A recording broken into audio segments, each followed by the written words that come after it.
And so what will happen is we'll then break, we call it breakover, where the vehicle's up vertical will turn it sideways because the rocket is being processed sideways or horizontal into the hangar, lift it, mate it to Falcon 9, and then roll up those hangar doors and essentially pull the vehicle in the transporter erector, which is the big white truss structure that you see there.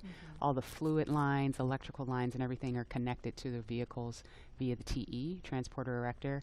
And they basically roll it up those rails. You can't really see them. You kind of see them in the screen, those rails.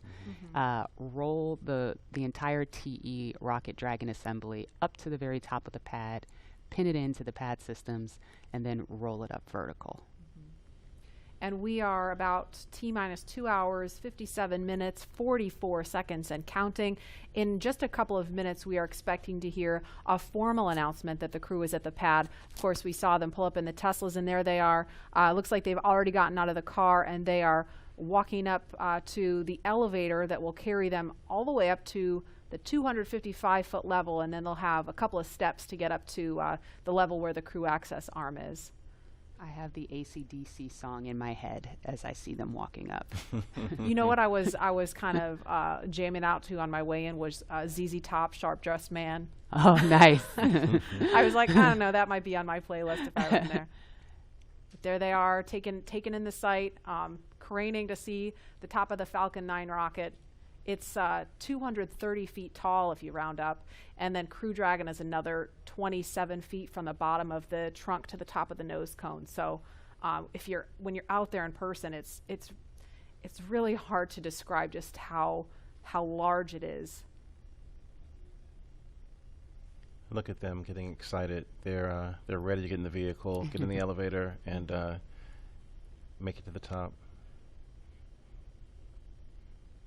There's some FOD he's picking up, foreign object debris. Appreciate that. They're also wearing FOD covers on their shoes, by the way. Oh, really? Yeah. We want to make sure that they don't, track the inside of Dragon when they go in. And so right before they enter the vehicle, they'll remove the FOD covers off of their boots.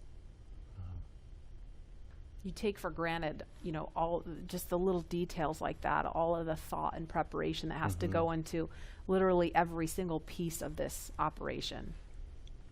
I love the makeover of Pad 39A with the sleek black with the white ticking and the lines, and it's a very futuristic look for this iconic launch pad. And to think what's been there before with Mercury, Gemini, Apollo shuttle, and now the SpaceX Crew Dragon getting ready for a launch to the International Space Station. Rocket fuel still going through my veins.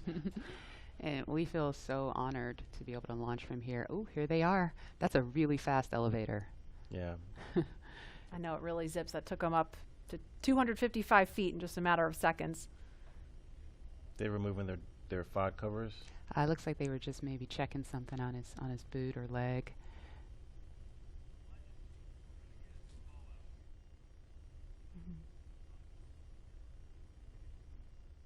And we should hear a call any moment that the crew has arrived at the pad as they make their way up the stairs, and they're headed to the crew access arm now.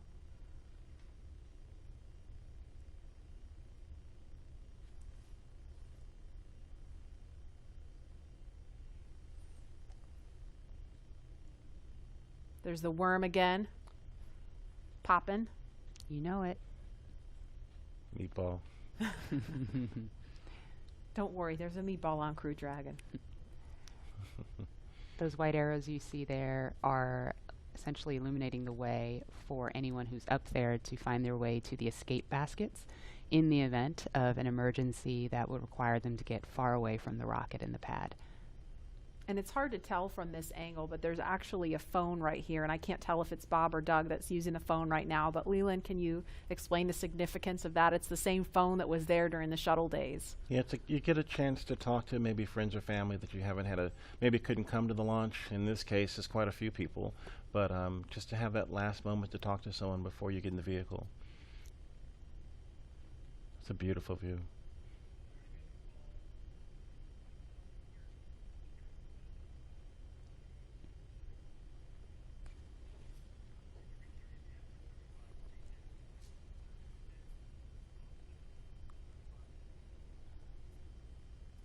And we're watching the crew when they're done using the phone there. We expect them to be making their way into the crew access arm. And coming up at about T-minus 2 hours and 35 minutes, the astronauts will ingress, or that's a word we use to describe climbing into Crew Dragon. And we saw Doug do it a couple minutes early on Wednesday. They were a little bit ahead of schedule, so that time could be a little bit flexible. But that's going to happen with the assistance of the suit techs, and they will get strapped into their seats. And so with that coming up, we're going to head over to Hawthorne for a preview of what's in store for the future in space travel. Jesse? Thanks, Marie. Yeah, shortly after we begin to regularly fly NASA astronauts to and from the space station, SpaceX will also begin flying private passengers to station and beyond using Dragon. That's right. NASA is enabling up to 2 private astronaut missions to visit the station each year, just as part of our support of the economy in low Earth orbit. It's one of the many ways NASA's working to just open up access to outer space for companies to manufacture products in microgravity, for any new commercial modules in space, and really just to enable more people to be able to explore the stars firsthand. And the more people out there exploring the stars, the closer we become to becoming a multiplanetary species. Earlier, we showed you a first-hand look at where you would train if you were to fly with us on board Dragon, but now let's take a peek inside of the spacecraft itself.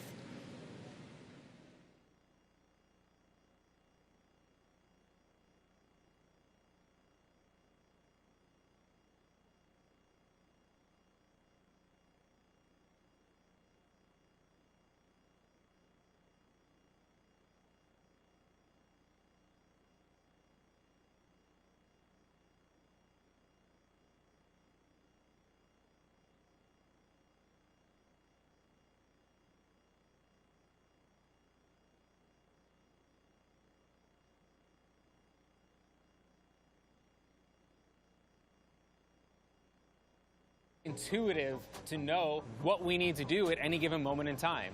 When I think about comfort for the astronauts, it's really every aspect of how you could interact with the spaceship that comes to mind. We have 3 different seat sizes. We even go so far as molding the foam around the astronaut's body so that there's not any pressure points, and it's just generally a pleasurable journey to space.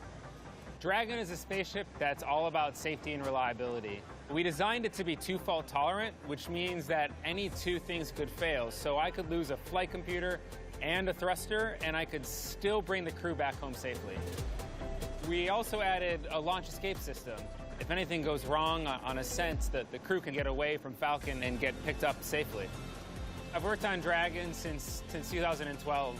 When I see Dragon lift off, I think I'm going to feel a buildup of emotion of 8 years of working with some of the best engineers and technicians across the country that put their heart and mind into making this incredible moment happen for everybody.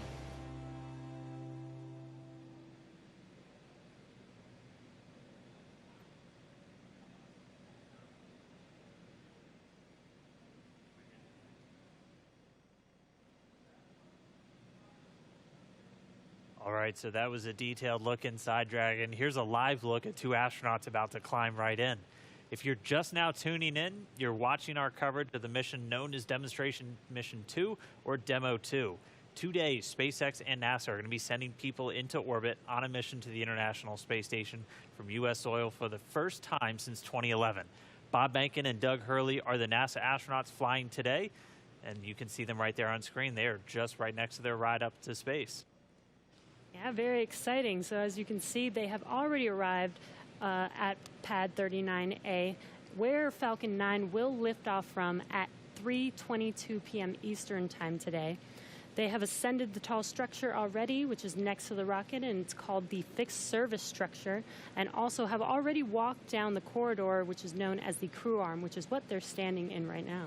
That's right, and as they prepare to board Dragon, they have this one final stop that they're standing in right now, and that's the White Room. The White Room is literally just the room at the end of the crew arm that has an opening into Dragon. It is the last place on planet Earth Bob and Doug are going to be standing before they step into Dragon for their ride to the International Space Station. And the term the White Room was first used during NASA Gemini missions, where the room right before entering the spaceship was painted white. And as you can see, we've continued this tradition with painting ours white as well. And on Wednesday, they actually started a new tradition by signing the wall in the White Room. It's a fairly small area that has room for the crew and a few ground support members to complete cargo load at T-minus 24 hours and crew ingress at T-minus 2 hours and 35 minutes, which is coming up here shortly. And ingress is how we refer to the crew boarding Dragon. Also inside the White Room is a movable platform that just gets extended out to the capsule just to make that boarding process much smoother for the crew to climb into Dragon. As you might expect, it's also environmentally controlled. You can see kind of a big seal right up against the side hatch, and that's just done so Dragon can be open while keeping all the dust, dirt, and the Florida humidity out of the capsule, making sure it's pristine for the crew. And so that seal is going to stay in place until they begin to retract it, get the arm ready to move out of the way, and by that point the hatch will already be closed. And the White Room also has lots of tools in order to open the side hatch, complete crew ingress, and prepare for any contingencies or emergency that may be encountered. And right now they're just in the White Room. They're getting a final briefing. You can see them with a number of different pad technicians. Everybody on that team has a specific job. Some are suit specialists who are going to help Bob and Doug get connected to their seats. Some are specialists with the Dragon capsule itself and are going to be responsible for closing the hatch. And we also typically have a photographer in there just to help kind of capture these moments as the crew gets ready. So right now we're watching, and we can see them start to line up there. We'll see Doug Hurley go in first, and so he'll be the first one through the capsule, and he's going to be ingressing. That's just our spaceflight term for entering. You're going to hear a lot of these terms throughout the next couple of days as they make their way up to orbit. Ingress getting in, egress coming out. And they're also doing that final FOD check, making sure that the crew don't have any foreign object debris, dust, dirt, anything that could interfere with the systems on Dragon just before they get in. Right, as Leland and Lauren were mentioning earlier, they do have stuff on their suits to protect from FOD, and they have FOD covers on their boots, as they mentioned, as well as on their umbilical port on their suits. And that needs to be removed before they can ingress. Minutes. The crew has arrived at the White Room, and its ingress is in progress on schedule. Just listening into the nets and hearing those updates live. But yes, once the FOD check is complete, they can enter, which is happening live on your screen right now.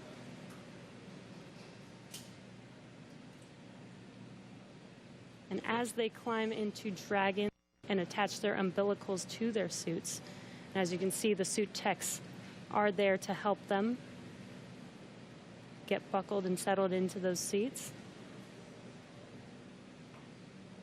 And as we mentioned earlier in the broadcast, the suit's primary function is to protect the crew in the event of a cabin depressurization. So the suits help keep them cool, as well as delivers nitrox in case there is a suit depressurization.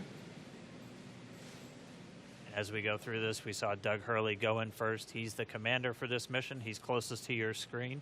And then Bob Bankin's just next to him, and they're going to get some assistance from these suit techs as they get in. There are 4 seats inside of Dragon for these missions, and they are numbered 1 through 4 if you're looking from the perspective of the suit techs inside the hatch, going from right to left.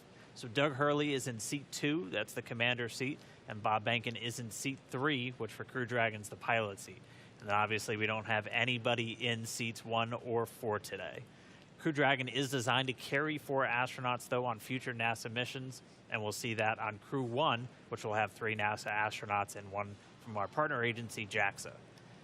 And then directly above the crew right now, but right in front of them, once their seats get rotated, are the 3 displays that they'll use throughout the flight. And that just gives them insight into all of Dragon's systems. It allows them to take control of the vehicle and manually fly it, which we'll see them do hopefully only twice during 2 manual flight tests.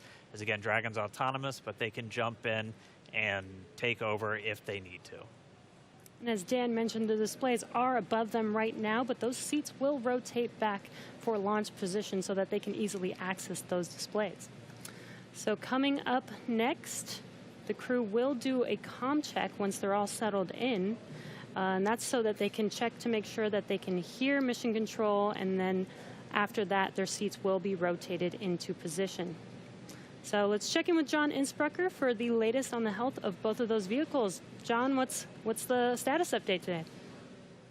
We're at T-minus 2 hours, 43 minutes and counting down for the launch of Falcon 9 with Dragon to the space station. As you see, the Dragon launch pad team has obviously arrived at the pad. They got there shortly after T-minus 4 hours, opened up the side hatch on Dragon, got ready for the arrival of the astronauts. We saw the crew come up the elevators, walk over and enter Dragon, and they're now getting situated inside the capsule. Now, the flight team is monitoring data from Dragon. They most recently have completed a command and telemetry check of the radio frequency system on Dragon through the tracking and data relay satellite network. That looked to go well. There are no issues in work as we watch the astronauts getting situated in their seats inside the Dragon spacecraft.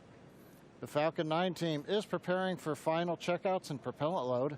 Those checkouts are due to begin at T-minus 2 hours, some 42 minutes from now, when the launch crew officially gets on console in the firing room. All systems on Falcon 9 are currently go. The range continues to be green on the support side. The areas around the pad obviously clear except for the folks doing the entry into the capsule.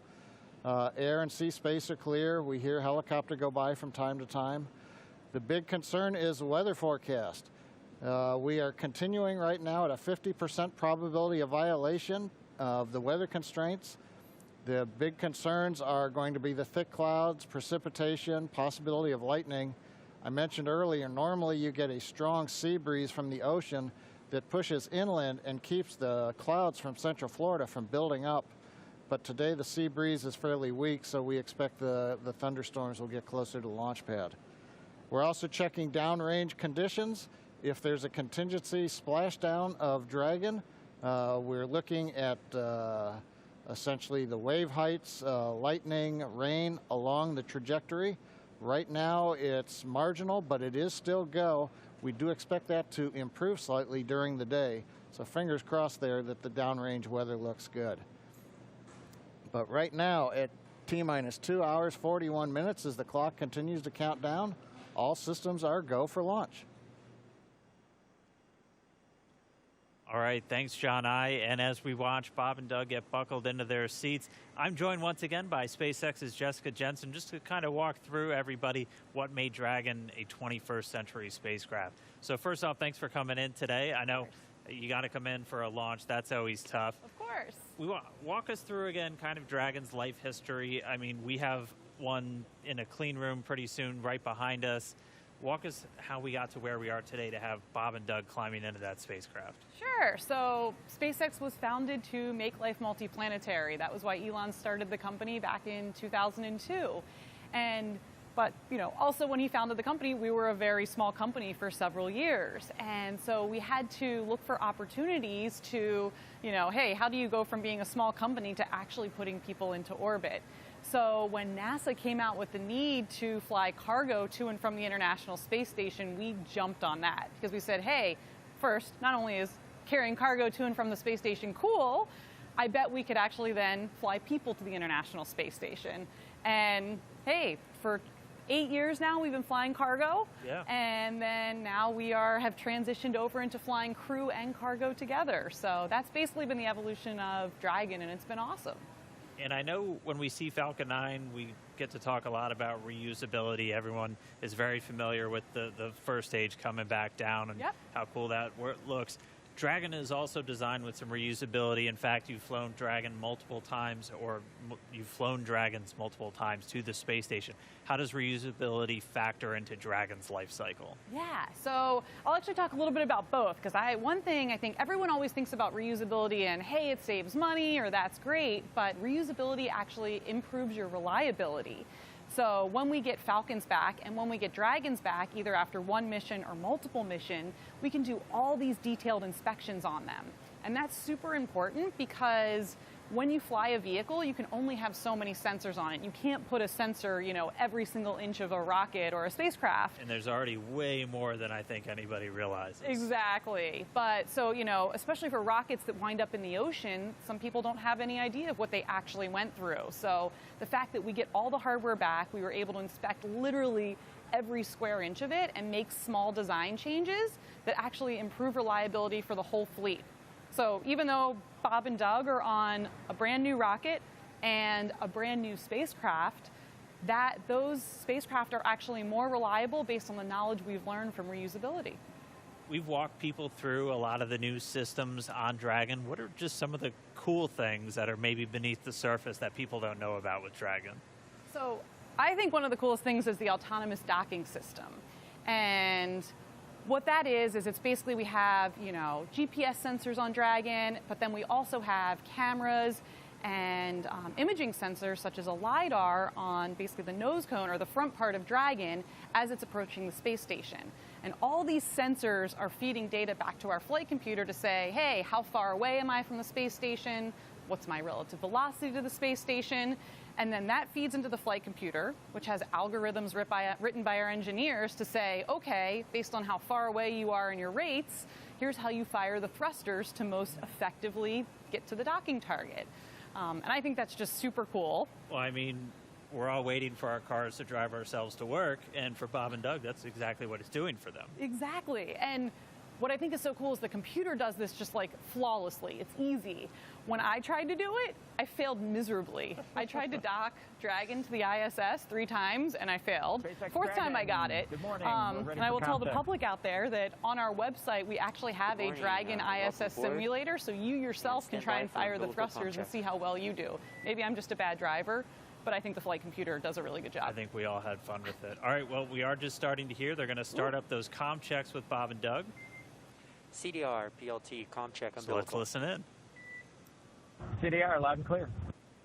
PLT, loud and clear. Core, loud and clear. Umbilical comm check complete. Stand by for ground station comm check.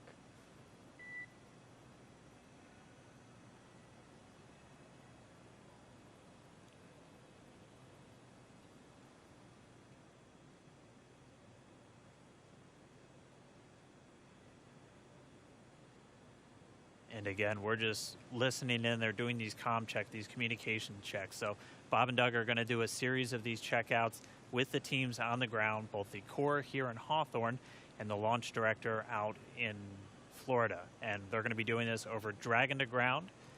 And they're also going to be doing it over the countdown net. Those are the 2 main loops or nets that you're going to hear going out.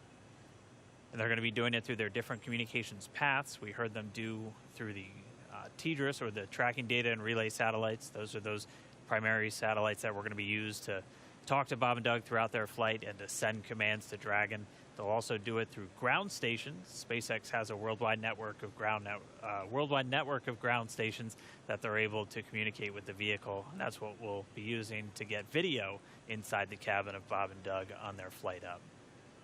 So if you tuned in the other day, this is one of the first things that they do once they get inside the vehicle, and this is just to make sure all the communication systems with the Dragon spacecraft, with the suits, everything are working. They're able to talk to and hear everybody on the ground. Dragon, SpaceX, comm check, ground stations. SpaceX Dragon, loud and clear. Core, loud and clear. Ground station comm check complete. Stand by for TDRS comm check.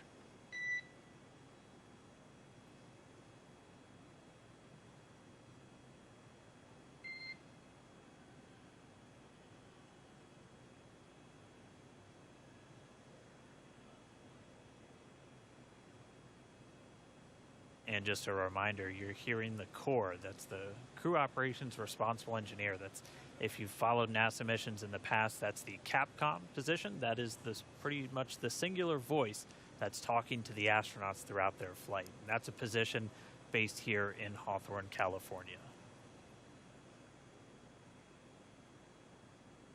And you'll also hear Dragon, SpaceX, comm check, TDRS. SpaceX Dragon, loud and clear. Core, loud and clear. TDRS comm check complete. Stand by with comm checks with MD and LD in the launch configuration.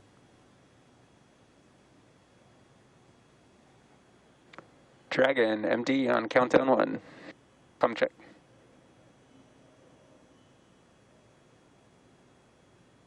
SpaceX, Jason, loud and clear. Copy, loud and clear. Glad to have you guys on board. Stand by for comm check on Dragon aground.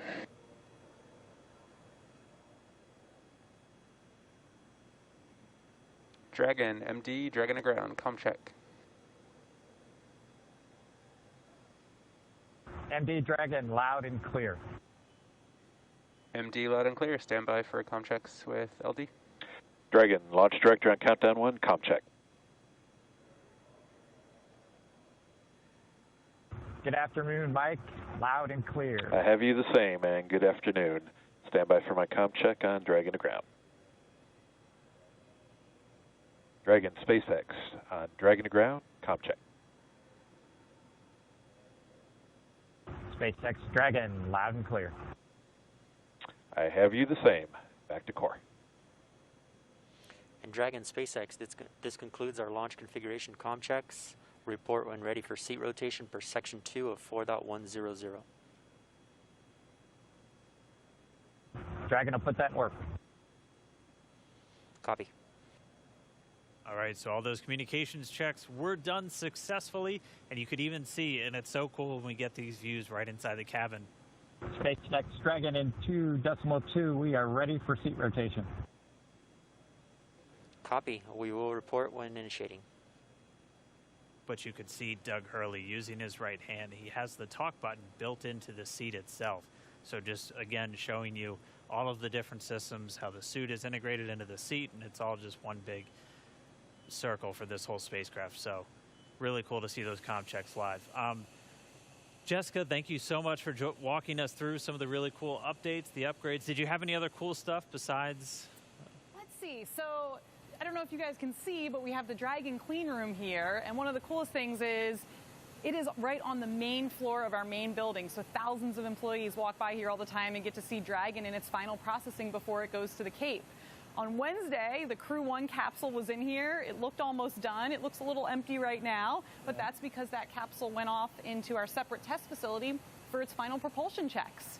So we do leak checks and things there, and we do that in a separate facility just because it's high pressure testing. And then the vehicle will come back here, get its final thermal protection system put on, and then it will ship off to Cape Canaveral and get ready to launch 4 astronauts to the International Space Station.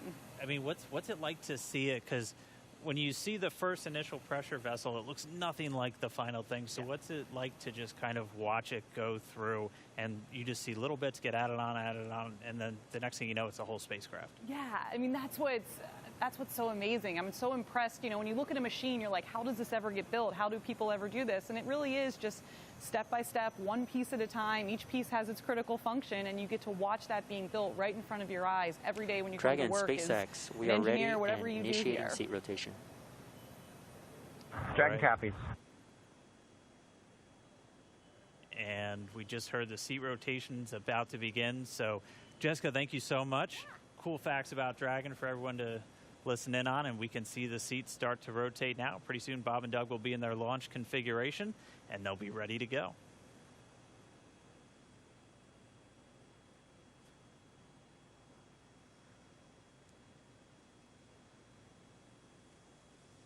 And we can see the seats slowly start to rotate. Again, they're in this down position just to make it easier to climb in and out of Dragon. They'll rotate to this launch position to put their backs a little bit more parallel to the ground. It makes taking the G-force a little bit easier for the crew on the way uphill, but most importantly, positions those touchscreens directly in front of them, which is just their gateway into Dragon. Dragon SpaceX, seats are in the launch position.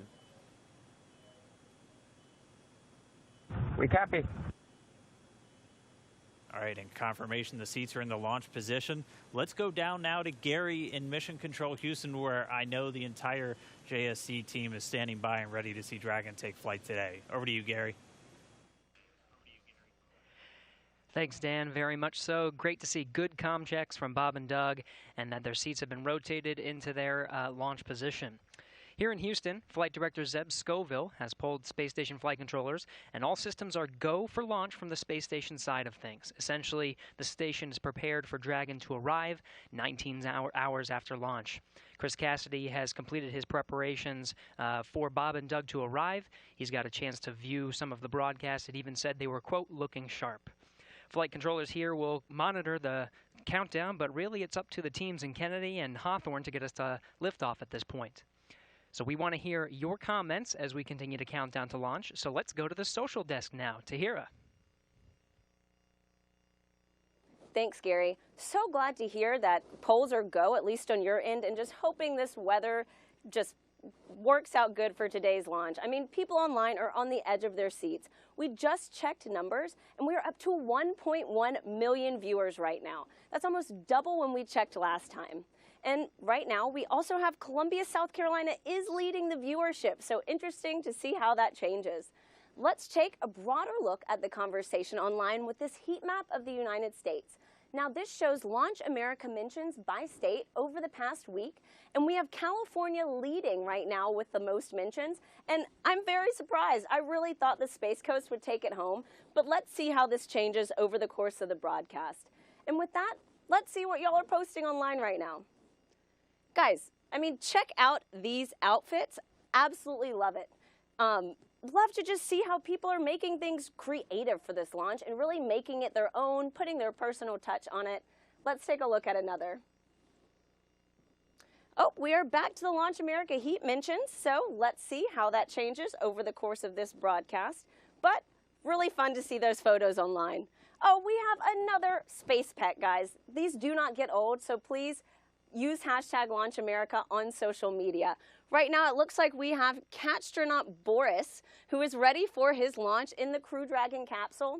I love seeing the pet owners unite for this mission. So like I said, definitely use that hashtag. We will be looking for it during the show. Marie, what's the latest at Kennedy?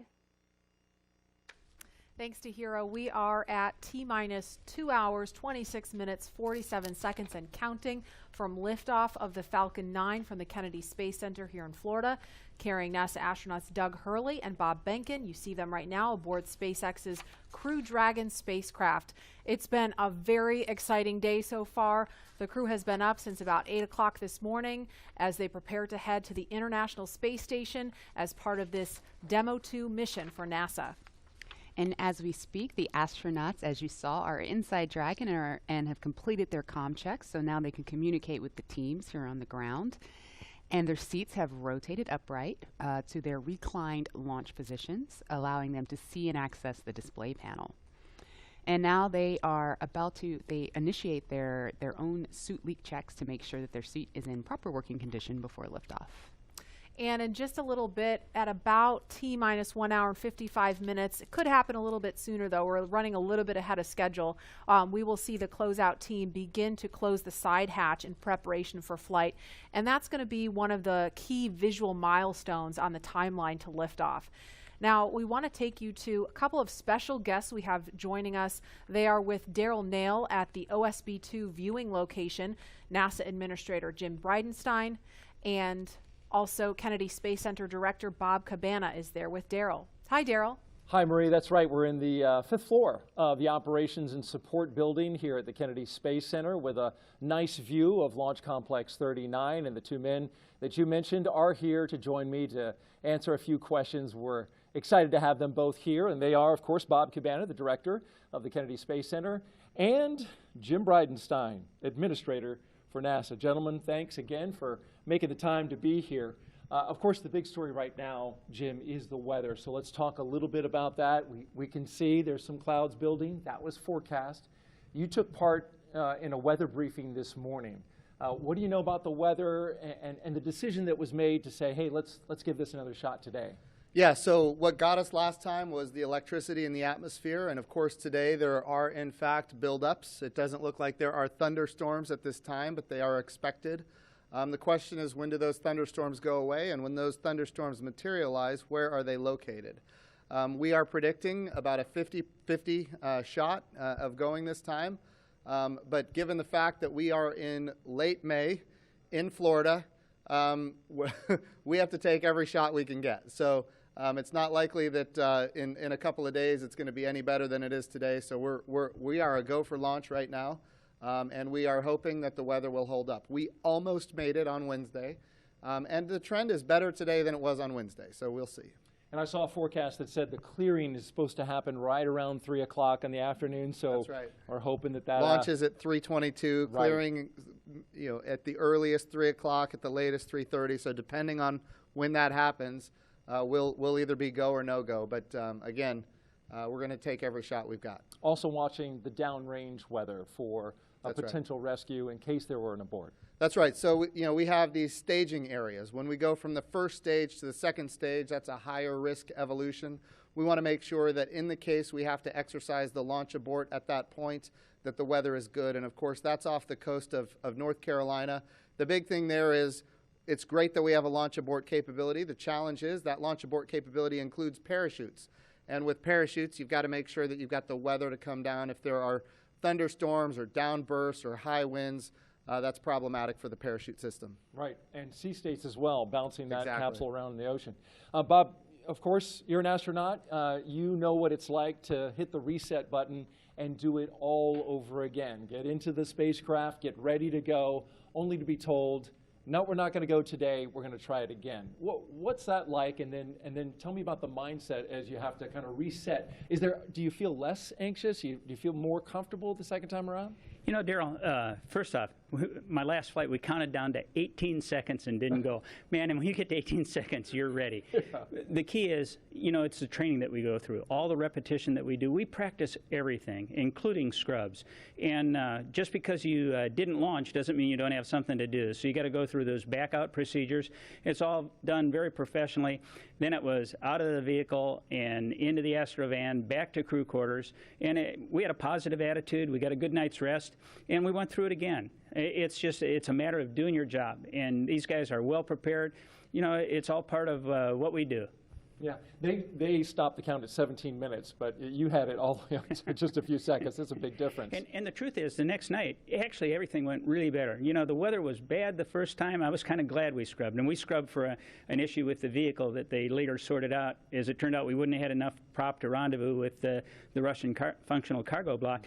But the next night, it was just a perfectly smooth launch count. Everything just went like clockwork, and it set the stage for an awesome mission. I think you told the press before you walked out, I think you were over there at astronaut crew quarters, we're going today. I'm wondering where's the source of that confidence coming from? I just got a feeling, you got to have a positive attitude. I watched a lot of weather down here supporting shuttle missions, and I'm hoping that those clouds over the I-95 corridor, that the Indian River keeps them west of us, and that stuff that's building offshore is far enough off that we can stay in an open window here at the Cape. Good. Well, we got your positive vibe going, and we appreciate that. Jim, when you were down in the astronaut crew quarters and when they were suiting up, you got a second chance to visit with the astronauts. Kind of tell us about that, and what was their demeanor, what was their mood today? So again, they seem loose. They were loose last time. They're loose this time. They're definitely ready to go. They're excited. They've been wanting to go for a long time now. I'll tell you one thing that I thought was a little interesting is, Bob Behnken was making fun of Doug Hurley because on Doug's last flight, they scrubbed 5 times before launching on the 6th time. So Bob Behnken seems to think that Doug Hurley is the problem in this case. But to see them joking about that as they're getting suited up, ready to go, yes, they're trained, they're ready, but they're also loose, and that's good to see because they're going to have to be on their game when we launch. These guys are pretty impressive, Doug Hurley and Bob Behnken. I mean, Doug Hurley, an incredible pilot. Bob Behnken, he's got a PhD in mechanical engineering. And he's a flight test engineer himself in the Air Force. Yeah. Well, in your assessment, why are these guys the right stuff? Well, this is a test flight, and we have great astronauts that are chemists. We have great astronauts that are botanists. We have really talented and diverse, a very very diverse astronaut corps in general. But this is a test flight, and for a test flight, what do you want? You want test pilots. You want people that, for a living, they have made a living flying new things that have never been flown before. And Bob Behnken and Doug Hurley are the 2 people that you would want in a test flight, and that's exactly what this is. Bob, you're a pilot too. You want to weigh in on Doug Hurley? He seems like he's got the right mentality Hey, what and can smooth I say? customer. He's a naval aviator, a marine pilot, a test pilot. I'm all in. He's a great guy. Yeah, yeah. And tell me a little bit about in terms of the Kennedy Space Center, right? So you've been here since 2007, right? 2008. 2008. Sorry, off by 1 year. 2011, the Atlantis came to a wheel stop. Yeah, I grew up here. My dad worked for NASA. My uncle was a contractor. When that wheel stop happened, the next day, my uncle got the layoff notice, right? And it 30, 60 days. It was depressing. We're talking about thousands of people laid off. Super depressing. Atlantis landed on a Thursday. On Friday, 2,000 contractors got pink slips and walked out the door. Yet they worked on that vehicle. That was the best vehicle we ever flew, the cleanest. That's the dedication of the workforce here. Right. So, and take me back to that time. You called it a depressing time. The fact that the shuttle program was something that the government completely had ownership of and paid for. Now we're moving into this commercial crew, which you've overseen making that transition. And tell me about that 9 years in which we made that move. Well, obviously, everybody was really attached to the shuttle. I mean, it was our history for 30 years. It did an awesome job. The Hubble Space Telescope, all the satellites it deployed, building the International Space Station. But when I first got here, I told everybody the shuttle program's going to end. We have to start preparing for our future, and nobody wanted that to hear that. But how many times in your life do you get to define what you want your future to be? And we set out on this bold goal of trying to turn KSC into a multi-user spaceport, supporting both government and commercial operations. And I've got a very persistent team. They worked extremely hard. And through a number of agreements, we were able to make it happen. And this is the future. Commercial spaceflight, the administrator says it all the time. We want to establish a commercial environment in low Earth orbit so that we can focus on the hard job of exploring beyond our home planet, to establish that presence in our solar system beyond planet Earth, establish a sustained presence on the moon, get to Mars, establish a presence there. We can't do that if we're locked here in low Earth orbit. And commercial crew with both SpaceX and Boeing, that's the beginning of a whole new era of spaceflight. All right, very good. Quick question. We've got, of course, a special guest coming back today. The President of the United States plans on being here. Jim, you took him around the first time around. How did that go? I think I saw a picture on Twitter. He signed some space hardware. That's right. So he took a look at the Orion crew capsule. Of course, the Orion for Artemis 1 is ready to go, and he signed, a piece of hardware that will fly on the crew capsule for Artemis 2. So that's kind of, and not just him, but the First Lady and the Vice President and the Second Lady, they all signed it. So their names are going to fly around the moon on Artemis 2, which is exciting. But I just want to give Colonel Cabana a compliment here, because he did bring this spaceport through a very difficult time. And now it is a multi-use spaceport, and we do have commercial, and we have, in fact, even international launches here, and now we're going to have commercial crew launches. Bob has done a wonderful job transforming this spaceport. That's why we're doing commercial crew. NASA wants to be one customer of many customers. We want to have numerous providers that are competing on cost, innovation, safety, driving down costs, increasing access. But even better today, when I took this job just a few short years ago, our budget at NASA was around $19 billion. The budget request that President Trump gave us for next year is $25 billion. We are in a great position because the President is committed to space exploration. Of course, he's committed to the Space Force. We haven't had this much support for space since John F. Kennedy, and we've got bipartisan support.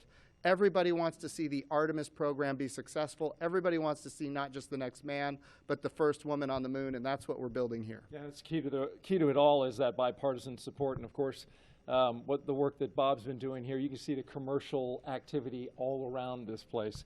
We're going to get to some questions on social media real quick that our audience wants to find out. So the first question is from James on Twitter, and he asks, what is the hardest part of going to space? And we're going to have to give that question to Bob. Well, Daryl, nothing's hard if you prepare for it. And what we are afraid of is stuff we don't have knowledge about. And that's what we do when we learn how to be astronauts. We train, okay? You spend a long time as an astronaut candidate learning.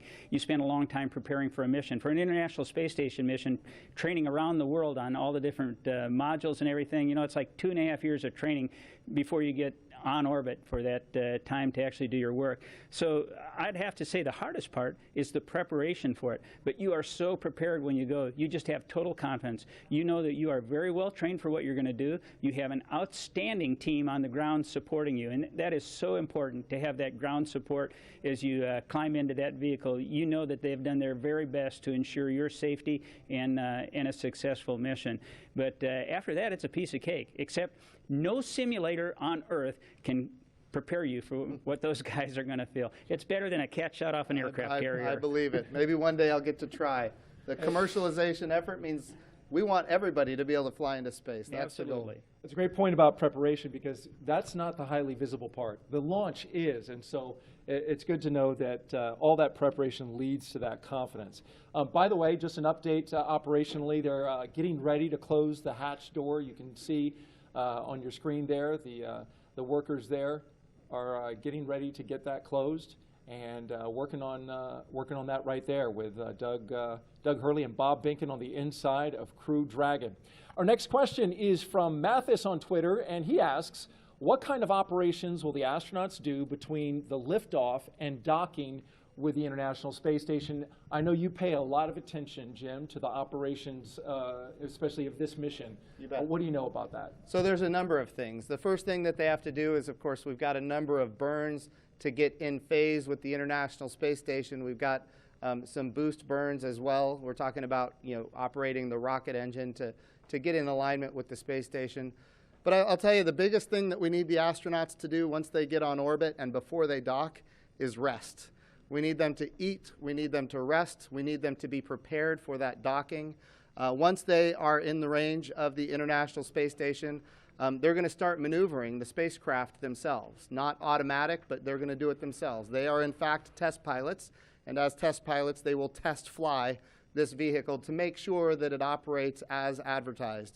And of course, then they will dock with the International Space Station. And a unique capability here is it's automatic rendezvous and automatic docking. And so we're going to be able to see that for the first time as well. That's going to be exciting to see. Thank you for sharing that with us. Jim Bridenstine, Administrator of NASA, Bob Cabana, Director of the Kennedy Space Center, thank you both for joining us. And we're going to send it back to Marie in the studio. All right, thanks a lot, Daryl and Mr. Bridenstine and Mr. Cabana for joining us.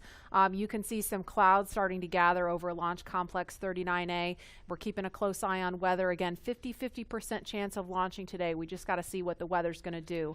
A little bit ago, we heard the crew complete their comm checks live on the air. We saw their seats rotate. That helps get them into a little bit more comfortable position for the G-forces during launch. And more importantly, it helps them be in a better position to interact with the screens in front of them. They completed their suit leak checks. We saw during the interview just a few minutes ago the hatch begin to close. And so inside the white room there, the pad closeout team is in there still doing some work. That hatch closes, it's not as simple as just closing a car door. There's a process to seal it and check it and make sure that everything is sealed properly. Right, Lauren? Yeah, that's correct. If they haven't already started, one thing that will be coming up next is the leak check. What they'll do is they'll attach a piece of ground support equipment. They don't have it in their hands right now, so it looks like it hasn't started yet. There it is. You can see it there. The closeout member number 5, it's already attached to the side hatch mechanism. And what they'll do is they're essentially checking for the leak rate.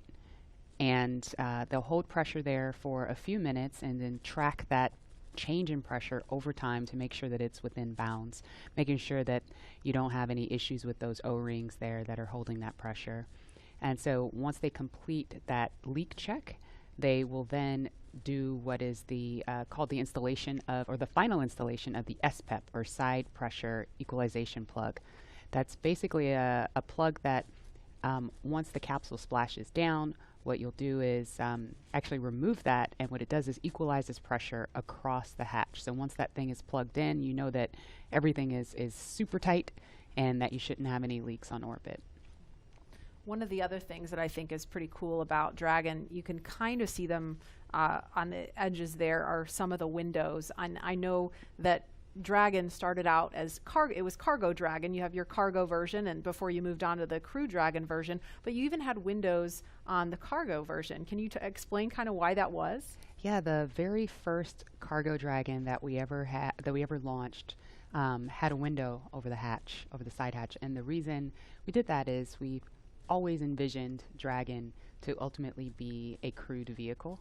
So even in the beginning, for the very first vehicle we ever made, which didn't even really carry much cargo, we put that window there, and it to us symbolizes what Dragon's purpose has been all along. You know, taking those steps, starting off with the CRS program and resupplying the space station with experiments and food and crew provisions for the astronauts on board, to now putting putting NASA's astronauts in our own vehicle.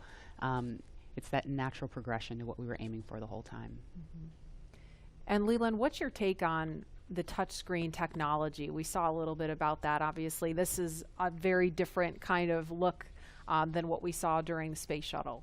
You know, it's the future. I mean, we had our LCD displays, and we had lots of buttons to press, and valves and switches. And I think this new technology will allow us to get through procedures much more much faster, because we had paper flight data file that we're having to turn to different pages and get to things. And I think this will make it much more efficient to go through your malfunctions and your procedures with the touchscreens. And I think having the gloves, being able to touch the screens and work within the gloves, everything's kind of sleek and efficient. There's not a lot of wires and things hanging off, and their knee boards, you can see their knee boards on their left knees, and so that's for some extra little notes and things. The hatch is closed now. There's some commentary. We are ready for the post-ingress briefing when you are ready to copy. And we just heard confirmation on the loops that the hatch is closed, so that is a little bit ahead of schedule. We are motivated to go today. We're ready. Go ahead. Okay, on the weather, we still have some rain showers moving through the area, but we do have a reasonable opportunity today, so we are proceeding into the count. We are going to take a look at both pad and ascent track weather at T-minus 1 hour and 30 minutes, and the next decision point will be prior to prop load.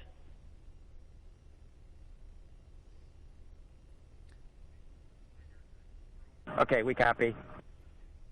And on the vehicle health front, both F9 and Dragon health remains nominal with no items of note. So we just heard the weather is still iffy. Good news. Thank you. The weather is still iffy. This concludes the post-ingress brief. Report when ready for Comm Checks with Falcon 9 operators.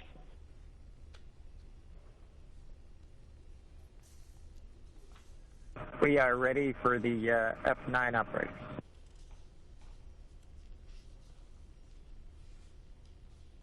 Copy. Expect that shortly.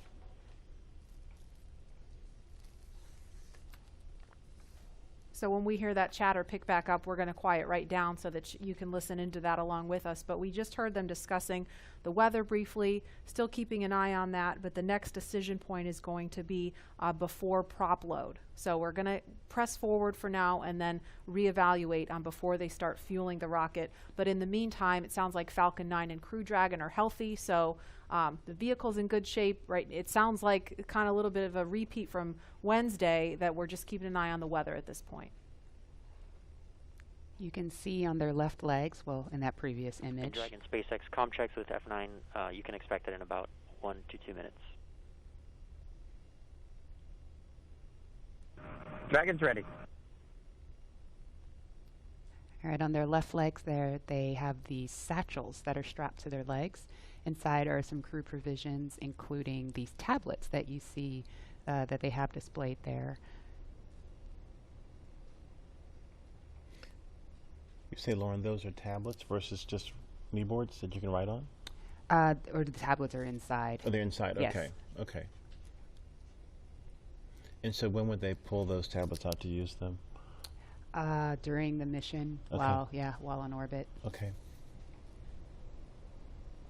And I don't know if it's coming, if the background noise is coming through over the air, but we hear the rain really picking up outside the studio here. So I'm kind of wondering if Bob and Doug are hearing the sounds of the rain clouds opening up over the pad. Looks like it's still kind of patchy out there, but again, we were following some thunderstorms that look like they may be making their way over here. It kind of looks like it's raining from that view. It's a little bit hard to tell through the haze.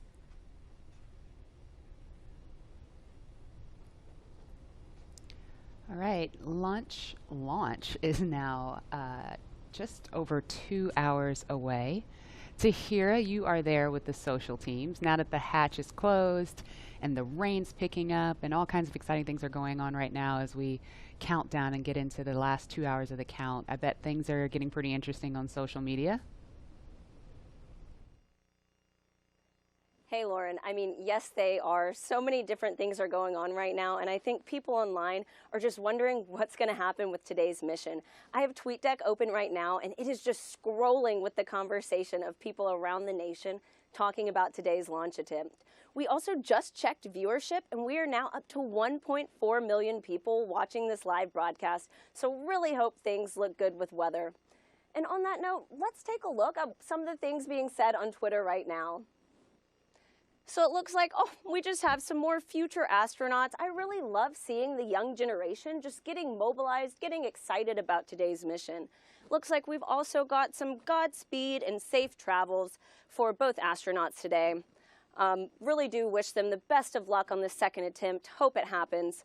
Some throwback photos, all from people visiting NASA's centers, and also just let's do this. I love this can-do attitude, and I just love seeing that people are still keeping the energy alive for today's launch. So there were obviously some disappointing reactions to Wednesday's scrub, but let's take a look at how people are getting excited for today's attempt. Let's roll.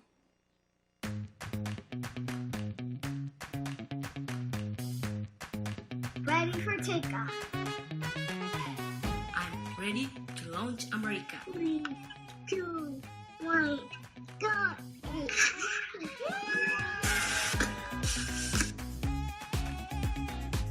Ready for liftoff? Okay. 2 infinity and beyond.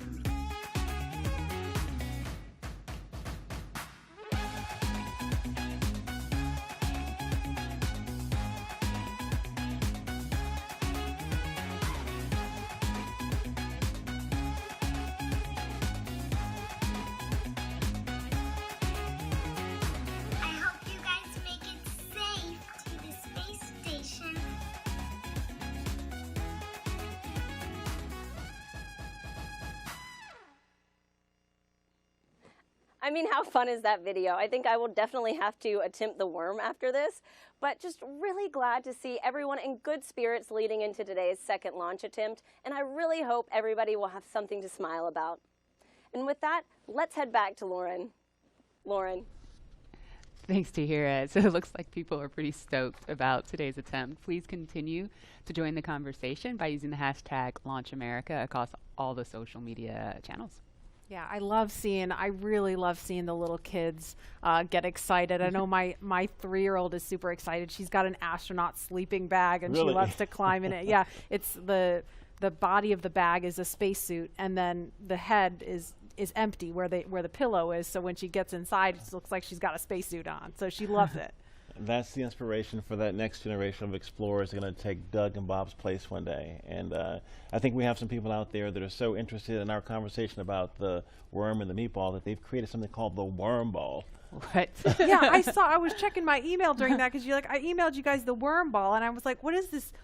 I'm having a hard time seeing it, but what is the worm ball? So it's a NASA meatball, which is, what it should be. Yes. Okay, look at Okay, it. There it is. all right, thank you. I need a visual. So they took the angular NASA logo and put in the worm inside of the meatball. Can you live with that, Lauren? You know what? That's a beautiful compromise. I'll take it. I'll take it. It's a nice marriage of the two. Oh, I love you, man. Yeah, truth. Truth. And There is another live look at Launch Complex 39A, and we have had the opportunity to share with you a lot about the SpaceX Crew Dragon sitting on top of Falcon 9, a lot about the crew themselves, and the significance of today as the official return, we hope, of human launch capability to American shores. But we would be remiss if we did not explain why this pad 39A is hallowed ground.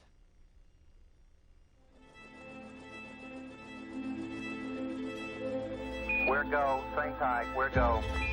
Altitude, velocity, light. Many of NASA's storied missions began their daring journey from the exact same spot on Earth. Launch Complex 39A at the Kennedy Space Center. This massive structure of steel and concrete has cradled rockets and guided each on their fiery ascent to space for over 50 years. There can be no launch without a launch pad, and this hallowed ground has a history greater than any other. Having evolved and been reshaped for each new era of spaceflight, it's alive with a heartbeat as strong as the first. Launchpad 39A came to life under the direction of project engineer Harry May as NASA ramped up its efforts to achieve an unprecedented calling. Why, some say the moon. Why choose this as our goal? And they may well ask, why climb the highest mountain? In 1962, Earth-moving machines sculpted its massive pyramid base to a height of 40 feet. Then, concrete was poured to hold it in place. To launch the world's first moon rocket, engineers cut a flame trench nearly the length of 2 football fields down the middle of the mound. It was then lined with heat-resistant bricks to deflect 7.5 million pounds of earth-rattling thrust, first felt on Apollo 8. Less than a year later, Apollo 11 launched from Pad 39A. And hundreds of millions of people around the world watched as it landed on the moon 3 days later. Nearly a decade after this Apollo era, 39A again took center stage with a new, one-of-a-kind spacecraft, the Space Shuttle. Millions of pounds of additional steel for surface structures transformed the look, but not the purpose: human spaceflight. In all, 82 space shuttles blasted off from 39A until the very last. Start. T-minus 10, 9, 8, 7, 6, 5. All 3 engines up and burning. 2, 1, 0, and liftoff. The final liftoff of Atlantis on the shoulders of the space shuttle. America will continue the dream. Roger, roll, Atlantis.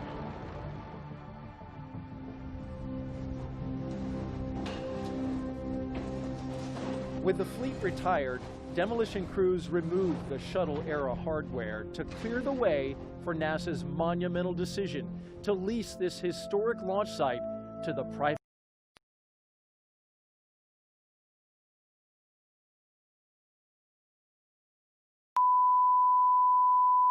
This is the primary audio circuit for the Reuters live service.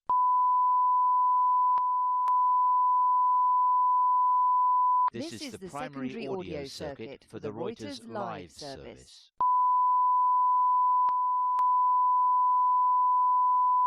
This is the primary audio circuit for the Reuters live service.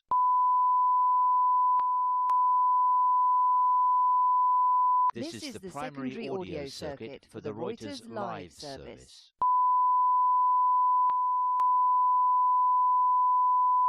This is the primary audio circuit for the Reuters live service.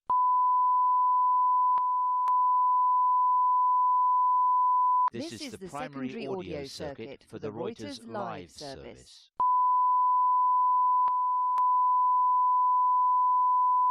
This is the primary audio circuit for the Reuters live service.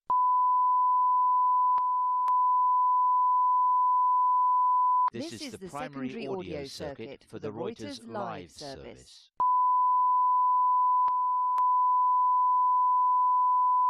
This is the primary audio circuit for the Reuters live service.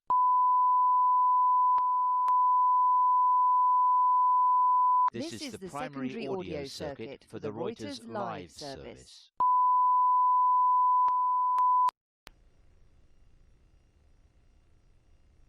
Prop, Dragon, loud and clear. Prop, loud and clear. Stand by for comm check with the avionics engineer.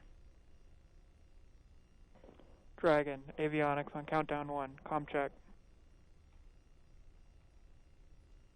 Avionics, Dragon, loud and clear. Avionics, loud and clear. Stand by for comm check by ground segment engineer. Dragon, ground segment on countdown 1, comm check. Ground segment, Dragon, loud and clear. Ground segment, loud and clear. Stand by for comm check by launch control. Dragon, launch control on countdown 1, comm check. Launch control, Dragon, loud and clear. Launch control, loud and clear. Stand by for comm check by the chief engineer.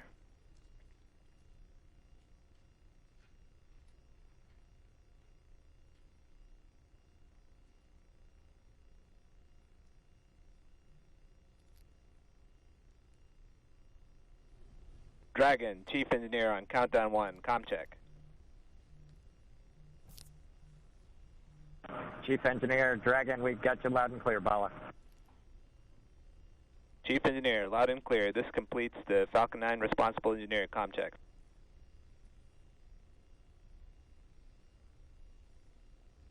And we just saw a thumbs up from Doug Hurley. We listened to a series of comms checks there, and so everything. Dragon, chief engineer on Dragon to ground.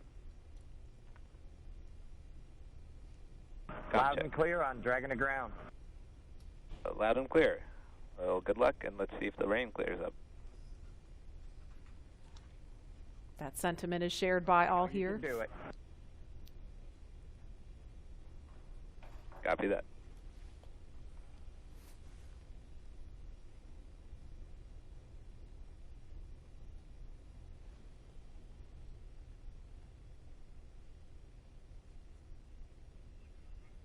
So Bob and Doug, along with the launch teams and all of the rest of America, hoping the rain clears up here. But as far as comms checks go, everything sounded pretty normal, pretty nominal there. So we're just waiting on the weather to clear up. But again, there's a live look at Launch Complex 39A, the site of 82 space shuttle missions where they began. And of course, Apollo, the first mission to the moon, Apollo 11 lifted off from 39A. And Leland, you were just 5 years old when that happened. Take us back there. Marie and Lauren, I was 5, and I was the antenna engineer during the broadcast. I was the kid standing behind the black and white Sylvania television holding the rabbit ears, and my dad said, move to the left, move to the right. And I was trying to look around the television to see what was going on, but they said, no, don't move, stay there. So I never actually saw the actual landing on the moon, Neil and Buzz walking on the moon. And the next day, all my friends in my community were like, yeah, you want to be an astronaut? We just had this momentous thing. And I said, no. I didn't see it. I want to be Arthur Ashe, because Arthur Ashe trained 5 blocks down the street from where I grew up. And my dad talked about his excellence, his perseverance, his athleticism. And so it wasn't until I got to NASA, working as an engineer at NASA Langley, that a friend of mine said, you'd be a great astronaut. And I just laughed at him. And I didn't fill the application out, but another friend of mine got in, Charlie Camarda. And I said, if he can become an astronaut, I can become one. So I applied the next year, and I got in the 1998 class. And I think about this, again, storied legacy, Pad 39A. I was there in 2008 and 2009, Space Shuttle Atlantis, the last one that came in with Doug and the rest of the crew. And it's just an amazing time to see this new era with Lauren, with your SpaceX Crew Dragon about to take off. I never heard that story. I've got a million stories. A million stories. Wow. It's so cool that you do have a lot of these kids that are watching today who have never seen a human space flight from KSC before. And this is their first time. And I'm trying to remember back, I grew up in the shuttle era, and I grew up in Los Angeles, and I remember sometimes when the shuttle would land at Edwards Air Force Base, you'd hear those sonic booms. Double and sonic boom. you Boom, hear boom. the double sonic booms Yeah. in school, and we all just knew, oh, that's the space shuttle. It was just a Right. thing. We just Right. knew about that. And it did make me sad that there's an entire generation of kids who didn't grow up with that experience. And I'm just so proud that, today, hopefully, we get to provide that for kids and hopefully have more and more of these launches to the point where it becomes routine, hopefully never Right. boring, but routine. And there's talent in every zip code, so we have to make sure that every kid has the opportunity to do these types of things. If they believe in themselves, then we give them the right tools that they can use to be in STEM fields. And we have a very diverse group of people up here working together to get Bob and Doug off safely. And I think more people that see this type of diversity will have a chance to say, I can do that too. Yes. Absolutely. And, we have a lot of kids watching today, and we have an opportunity to hear from another really awesome role model, especially for the little girls in the audience. So we want to throw it over to Gary in Houston to talk to a very special astronaut standing by there. Hi, Gary. Hi, Marie. I have the distinct pleasure of being joined by one of NASA's record-setting astronauts and a recent resident aboard the space station, Christina Cook. Christina, thank you for joining us. It's great to be with you today. Christina, we're coming up on 20 years of continuous human presence on the International Space Station, and you were one of those humans. What's it like to see a new milestone like this launch unfold after so much history already? You're right, so much history indeed, and it's just been great to watch it all unfold. I think for me, the most exciting thing is how NASA is not only innovating in what we do, exploring the universe, pushing the boundaries, getting knowledge on the space station, bringing it back to Earth for benefits here, but in how we do it. We're innovating in the implementation of those goals and of our mission.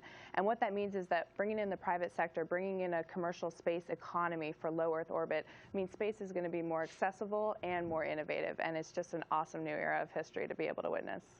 You hold the record for the longest single stay by a female astronaut in space. What's it like living aboard for so long?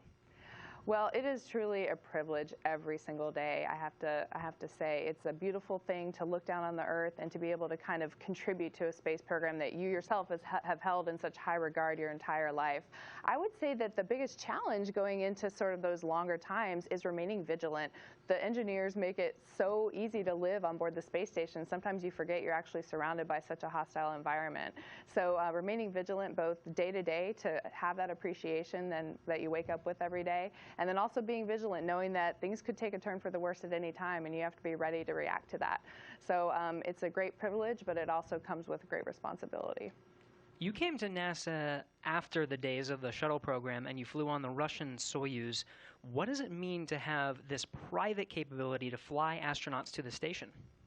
Well, I think it's just a great innovation in terms of our partnerships. When we started out, it was individual countries pursuing space exploration. We brought in the international aspect of it, and now we're really folding in that commercial aspect, bringing the innovation of all of our American industrial power and recognizing that the more partnerships we have, the more accessible, the more innovative space exploration can be. So it's an awesome time, and it brings with it so much more capability into the program as well. So it's not only how we're doing it, but it's what it brings.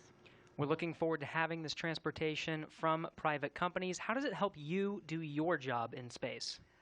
I think one concept that we have in NASA for safety and to mitigate risk is called dissimilar redundancy. And here now we're bringing up a whole second way of getting crew to the International Space Station and getting cargo, last-minute cargo. So we're increasing how much science we can do on board the space station by twofold. We're increasing how we can, our options for getting items up, stowage items, supplies, provisions, science experiments. So we're really just banking on the extra redundancy to make the program that much more robust. We're watching Bob and Doug go through the final phases of preparing for this launch. What's going through your mind so close to liftoff? Oh, it is such a great day indeed. You know, it's interesting because I think it's not so much what is going through your mind, but what's not going through your mind. You know, you're not thinking about all the things could go wrong. You're thinking about enabling success by doing what you've been trained to do. One of the sayings we have is that on launch day, astronauts are sometimes the most calm people in the room. And I found that to be true on my launch day too. I think it's kind of this career culmination of everything you've learned, everything you've dreamed of, and you know that it's coming together in that day and that you're going to finally do what you're prepared to do, execute the mission, and it just really brings a sense of calm and readiness. NASA astronaut Christina Cook, always an honor to hear from you. Thank you. Great to be with you. Well, once Bob and Doug arrive at the station, NASA astronaut Chris Cassidy will be ready to welcome them on board. So in anticipation of their launch, he had this message for them. Hello, everyone. I'm astronaut Chris Cassidy, commander of Expedition 63 on board the International Space Station, flying 250 miles above the Earth. Like you, I'm excited about today's launch and the possibilities it will bring to America and to the world. But also, I'm very excited that two close friends will be arriving and joining the crew. I had the privilege of flying with Doug Hurley on both of our first shuttle missions back in 2009. Together, we came to the International Space Station and helped construct the amazing facility that it is today.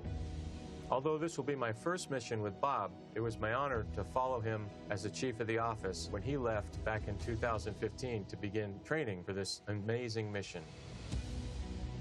Personally, I've been very fortunate to fly in two different spacecraft.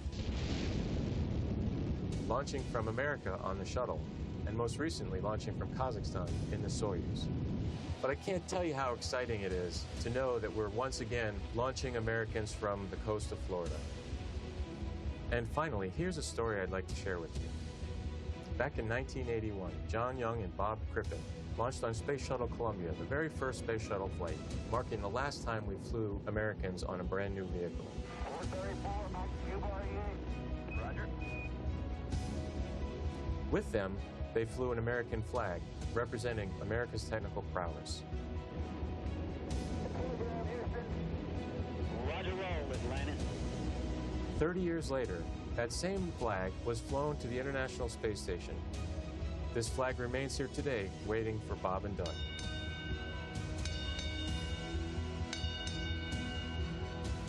Our flag means so many things to our country, and this small piece of America represents what we'll be able to achieve together. We'll never stop exploring. And so Bob and Doug can take this very special flag home to Earth, where it awaits its next journey to the cosmos. In a few years, the first Orion crew will take this flag with it around the moon. All of this starts today. I'll be watching outside the window along with everyone else in America and around the world. I can't wait to look out the window and see my friends on close approach. Go Falcon 9, go Dragon, and go Bob and Doug. I'll see you soon. And there again is a live look at Launch Complex 39A at Kennedy Space Center in Florida, where we are T-minus 1 hour, 41 minutes, 58 seconds and counting from liftoff of the Falcon 9 rocket carrying Crew Dragon with astronauts Bob Behnken and Doug Hurley strapped inside. We can see some raindrops on the screen there. It looks like rain coming down at the pad, but we're still monitoring weather, and it sounds like there's going to be another decision point before they start fueling the Falcon 9 rocket, which is scheduled to happen at about T-minus 35 minutes. So we just heard a little bit about where they're headed. If the weather cooperates today, to the International Space Station. Leland, you've been there twice, and I know just from what you've told us, it's this Leviathan in space and the site of so much important work and partnerships happening. Right. Chris Cassidy is up there floating in the Columbus laboratory that I installed, or our team of us installed on STS-122. And I think about, using this robotic arm that was made in Canada. The European Space Agency built the Columbus laboratory, and my job was to use that arm and attach it to the International Space Station. And as it was getting closer and closer, the motion just stopped. And I'm like, what is going on? And there are 4 ready-to-latch indicators that have a very slight spring force that I was moving so slowly with the hand controller, the translational hand controller, that spring force stalled out the motion. And Peggy Whitton was behind me, and she said, Leland, there's some commentary. weather update, I think. Go ahead, sir. Hey, Doug. We're still waiting for a weather update expected at 18 Zulu. Therefore, the next assessment will be closer to the propellant load time. We are currently no-go on launch weather, but we are showing an expected clear of 1830 Zulu. Okay, copy all. Thanks for the update.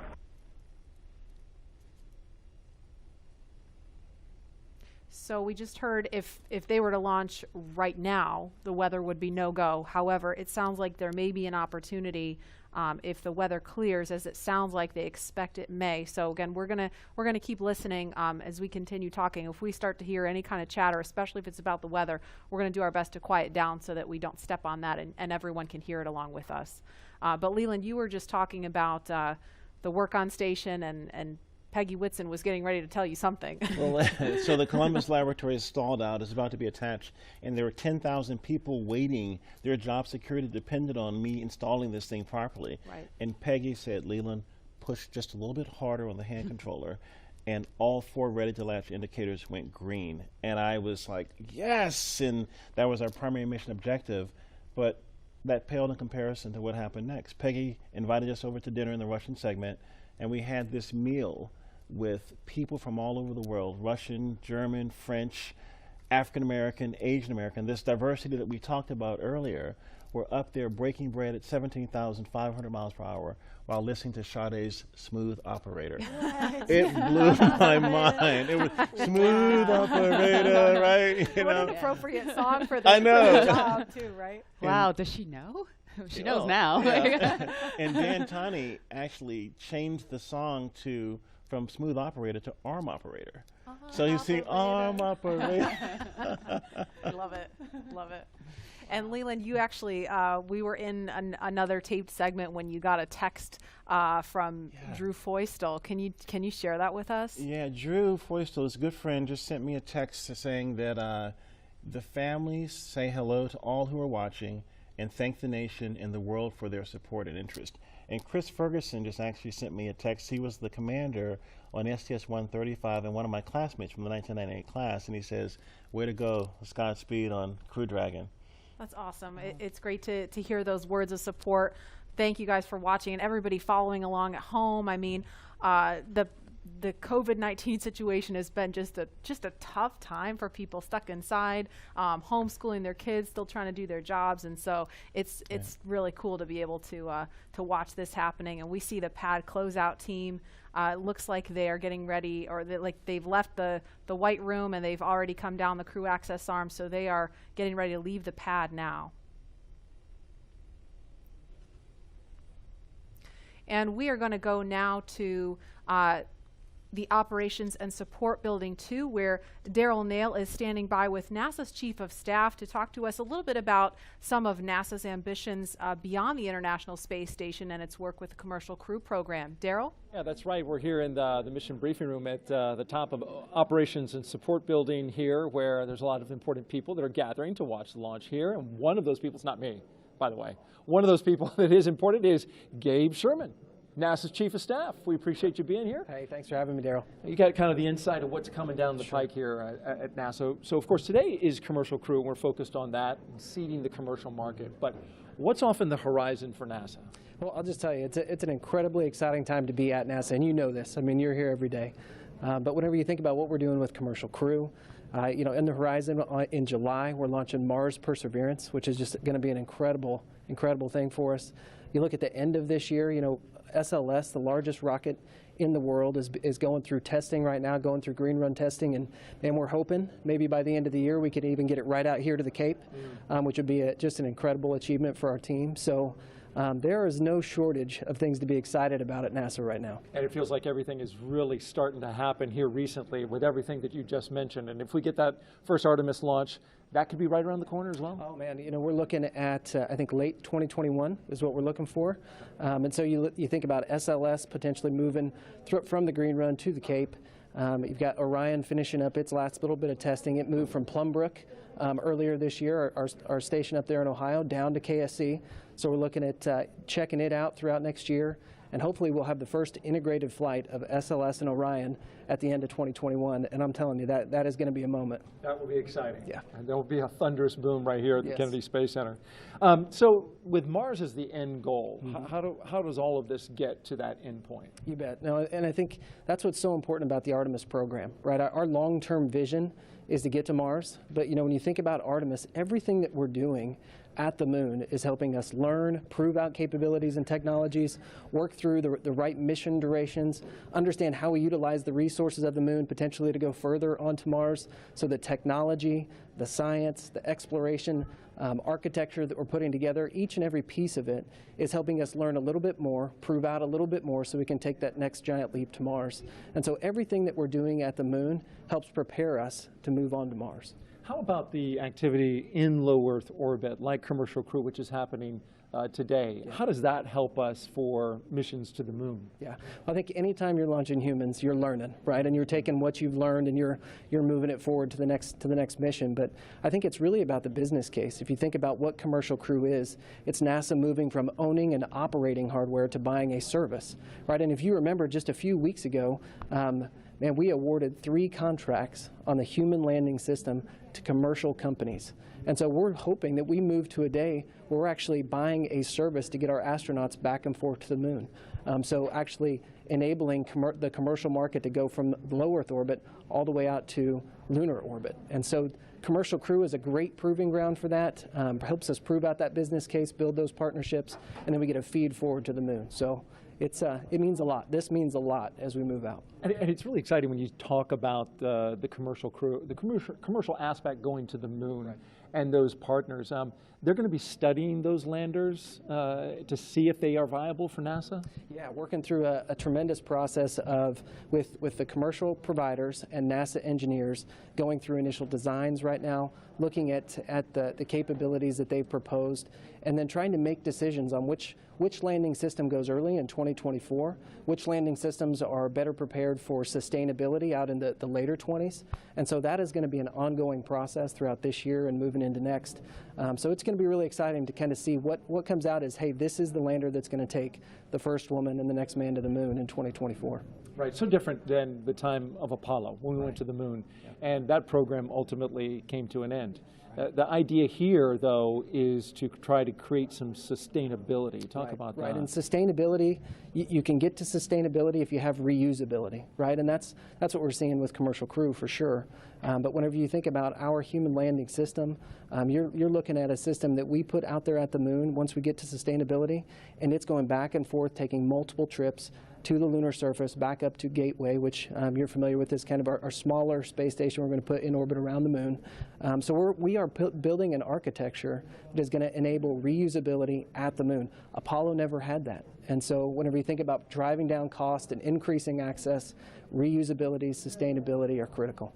So you get to see everything from a very high level at NASA. What's it like for you personally, I'm curious, to be here at the Kennedy Space Center to watch a launch and to just see this amazing facility where all of this activity happens? Yeah, I think sometimes people think since I work at NASA, I'm around this stuff all the time. I'm not, right? I don't get to come down here nearly as often as I'd like. So it's just as exciting for me as it is for anybody else in this room.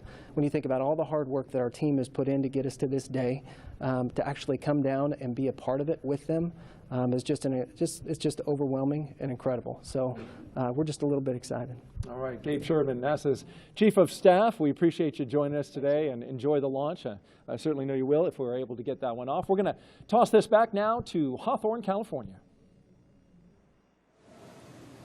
Joining us now is SpaceX's Lars Blackmore to discuss SpaceX's future ambitions to visit the moon and Mars. Thanks for joining us again today for a second round. You're welcome. Could you tell us just a little bit about your background and what you do here at SpaceX? Yeah, well, I'm in charge of entry and landing for Starship, which is SpaceX's next rocket after Falcon 9. And before that, I worked for many years on the same thing for Falcon. So hopefully today you'll see another one of those landings on a drone ship. Awesome. And speaking of that, what role does reusability play in getting people to the moon and Mars in the future? Well, it's really all about making human space flight affordable. And what you want for that is a 100% reusable rocket. Now, Falcon is only partially reusable, but Starship is going to be 100% reusable, and we've actually already started working with NASA on using Starship to send astronauts to the surface of the moon for the first time since 1972.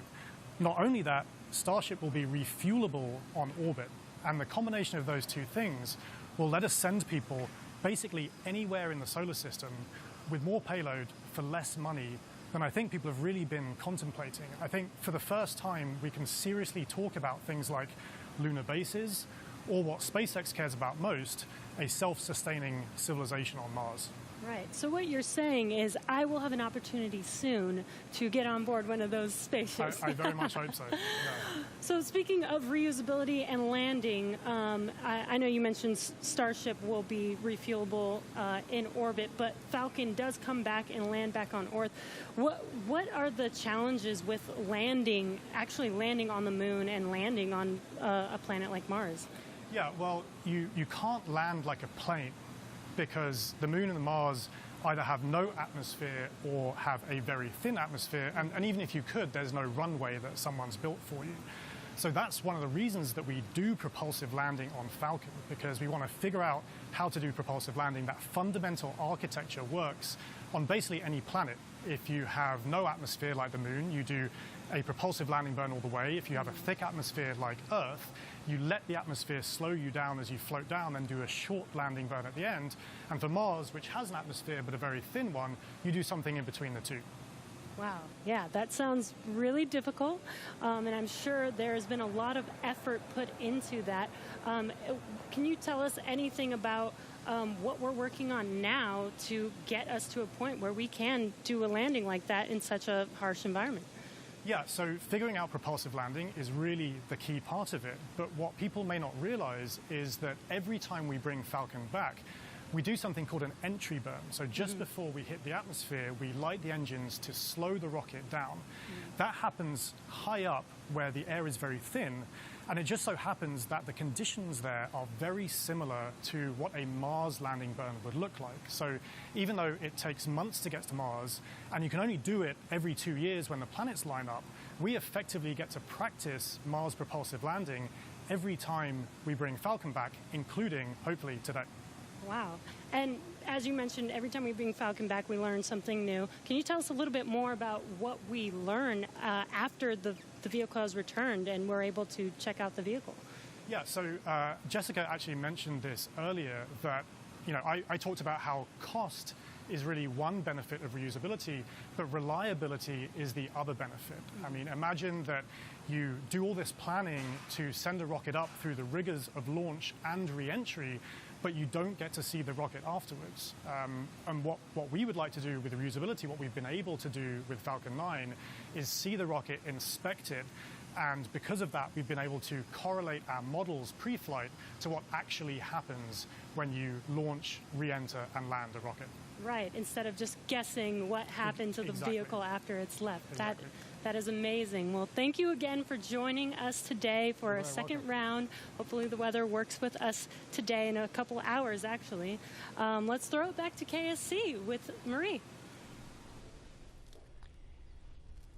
All right, actually we have Lauren here. Now today's mission opens up the door to one day, allowing the general public to be able to visit places like the moon and Mars.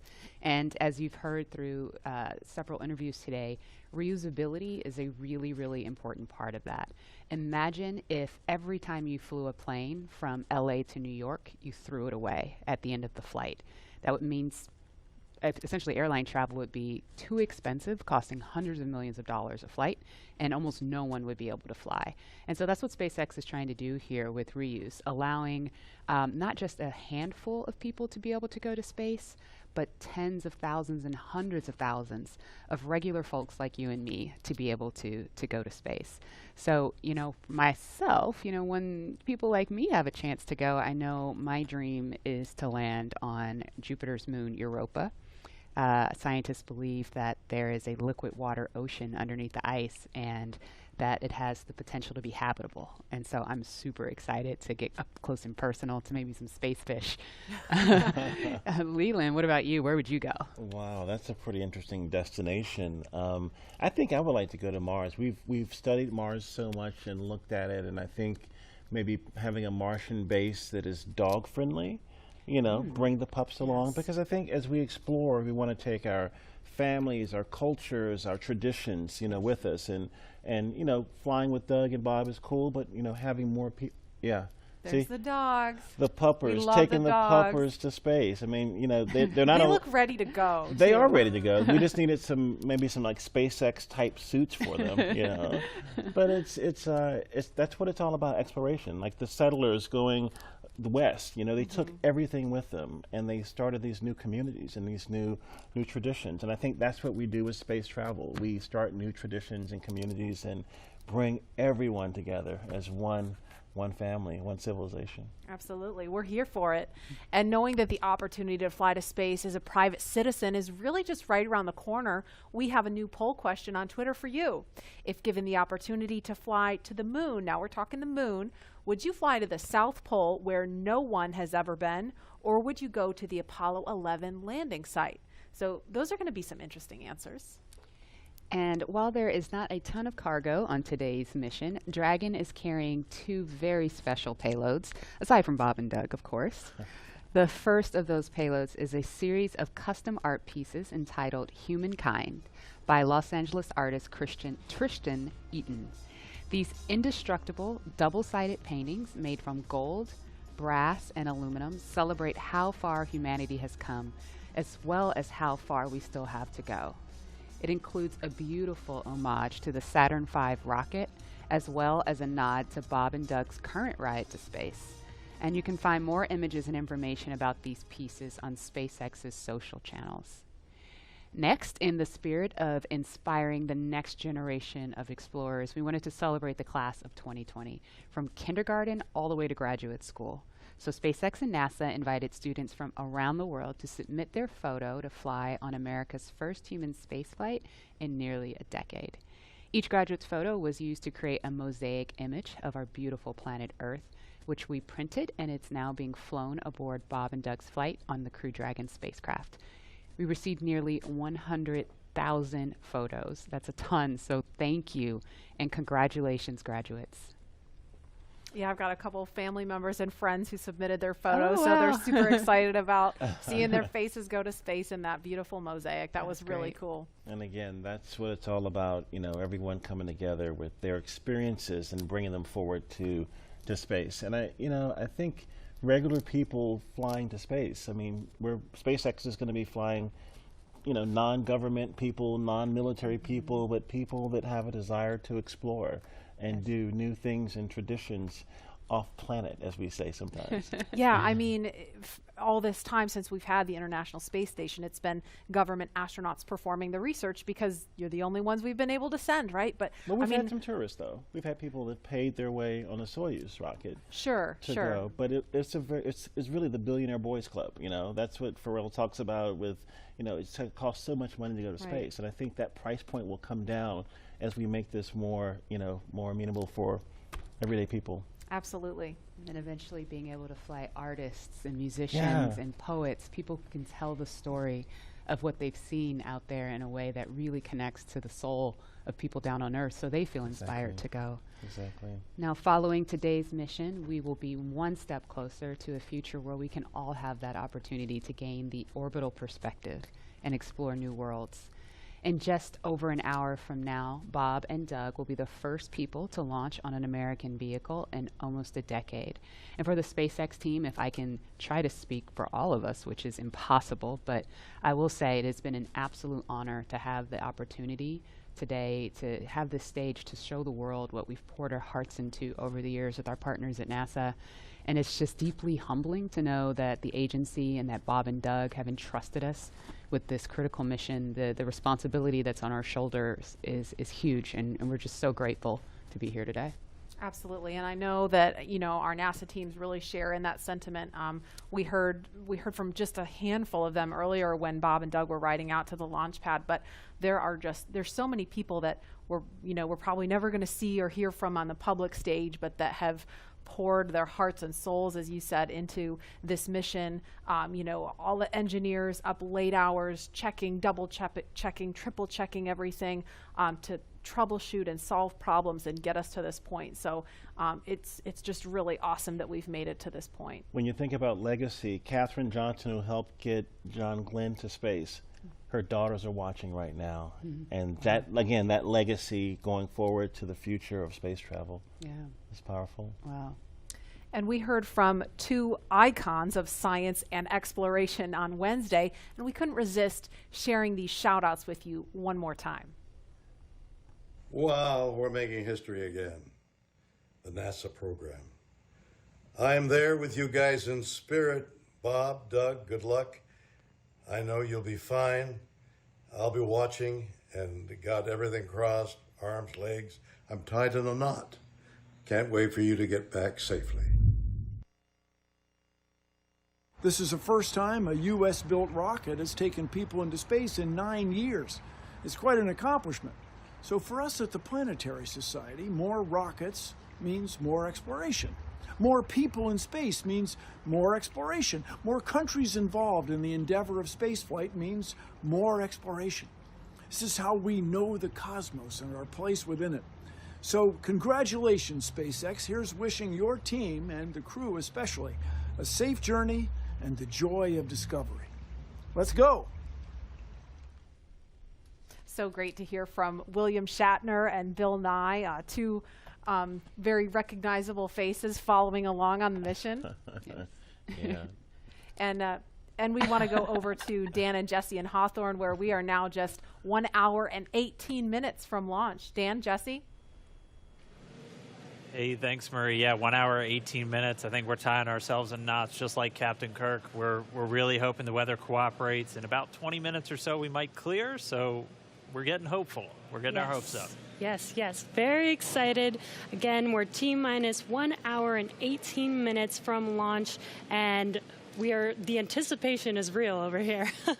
Since arriving at the spacecraft, Bob and Doug were helped by our closeout engineers to get into their seats, attach their suits to special umbilicals that provide breathing air, pressurized nitrox, and a communications link to Dragon systems. They conducted leak checks, which were successful, and communications checks with the core here in Hawthorne, which is the person who will speak to them directly throughout the mission, as well as the launch director in Florida. This is where they are checking their comm path through both ground stations and the tracking and data relay satellites that we'll use to talk to the crew the entire way to the station. And after all of those suit leak checks were successful, the closeout team was able to get out of the Dragon capsule and seal up that hatch, which also got its own leak check and was confirmed successful. At this point, the closeout team is out of the pad. They're away from the BDA, the blast danger area, and weather operators are about to kick off their final checks on wind speeds at the pad, which are going to be used during the final go, no go for launch. So we're all keeping eyes on the weather right now. Before we get to that final go, no go, all the various teams at both NASA and SpaceX are going to do internal go polls, just making sure conditions are right with Falcon 9, the Dragon, the crew, the range, and the space station before the final go is given. So let's check back in with the man over in Houston, Gary, for a status and the team supporting the space station for their readiness for launch. Thanks, Dan. The team here in Mission Control Houston remains go for launch. We're also very hopeful about that weather.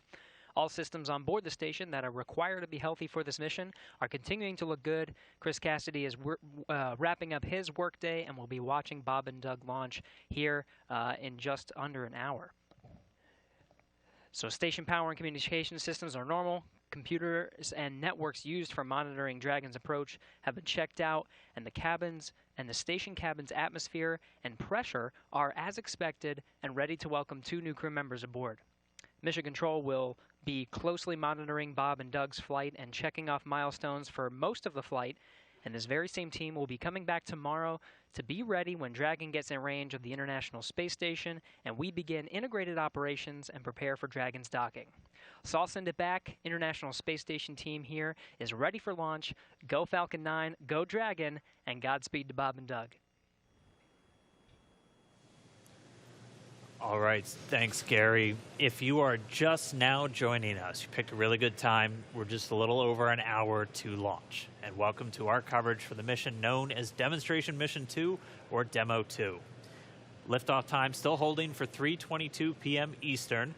Tracking no issues with Falcon 9 or Dragon. Everything good with the range so far. We're just really keeping an eye on that weather. Over the last 3 hours, our crew members, Doug Hurley and Bob Benkin, donned their SpaceX suits in the historic crew quarters suit-up room. After that, they walked out of crew quarters, just as every astronaut to fly from space from this port has done since Apollo 7.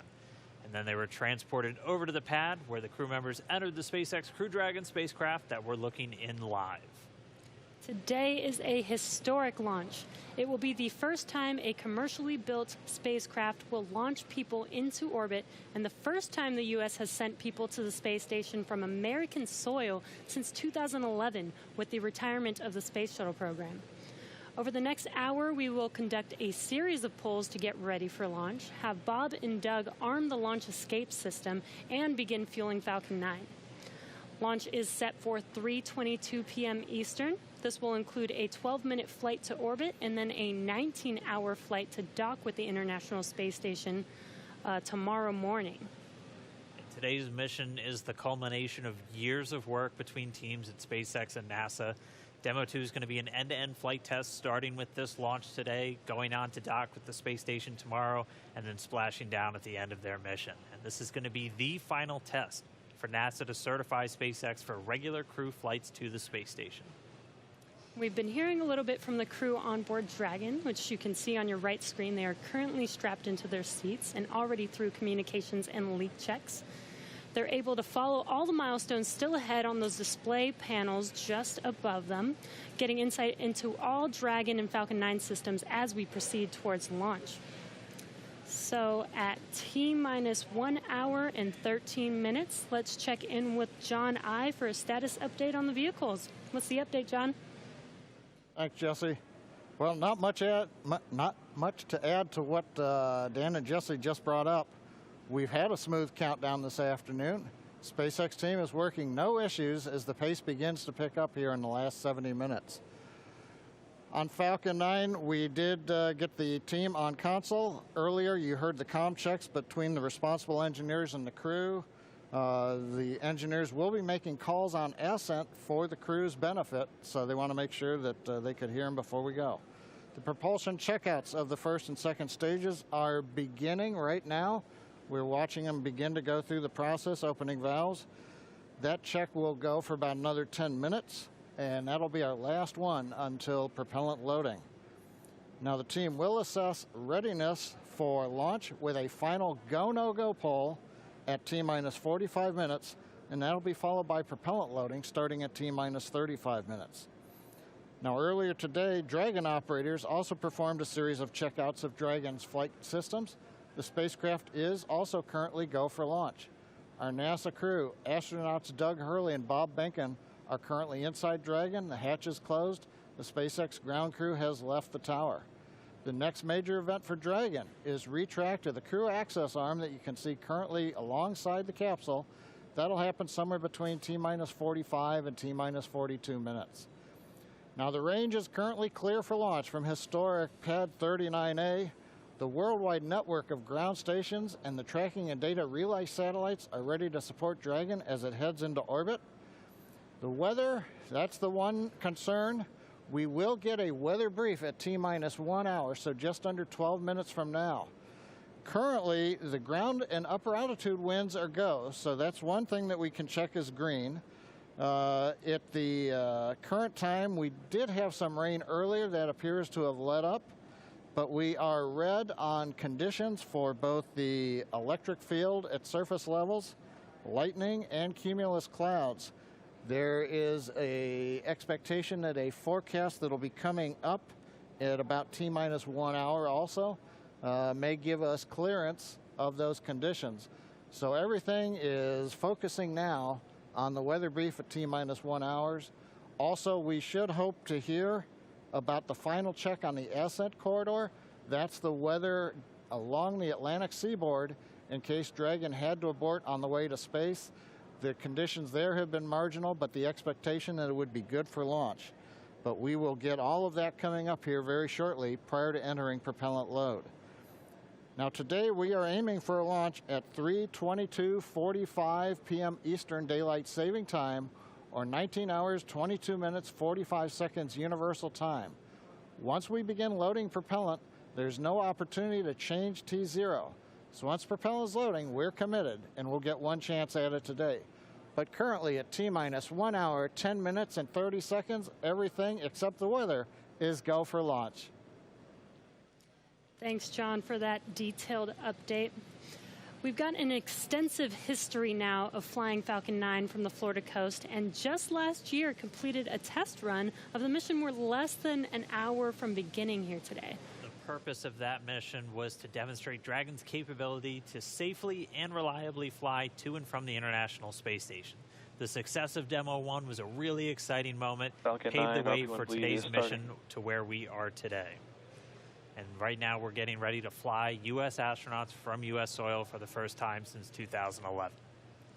Dragon and Falcon 9 together have years of operational experience, or what we refer to as flight heritage.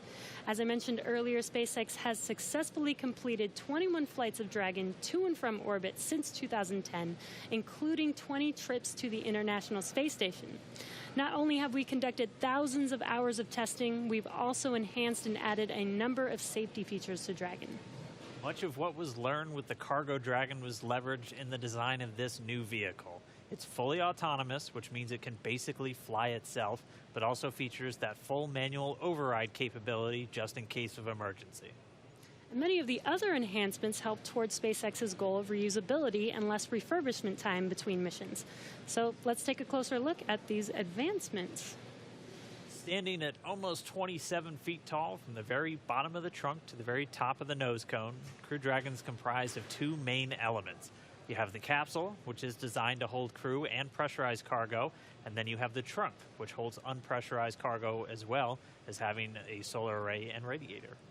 And the nose cone at the top of the capsule protects the docking system as well as the guidance navigation control system, or what we call GNC. The nose cone opens for docking and remains attached to the Crew Dragon spacecraft, and that's unlike the previous version of Dragon, and that helps towards our reusability efforts. Completely opposite the nose cone is that trunk. It has attachment points for Falcon 9, the Dragon capsule, and it can hold cargo.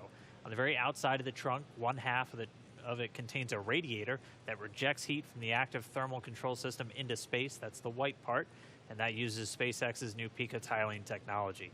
The other half contains the solar cells used to charge the spacecraft's batteries. And though we only have 2 astronauts on board today, the spacecraft is actually designed to accommodate up to 7 crew members with modular seats that can be removed and replaced by additional cargo.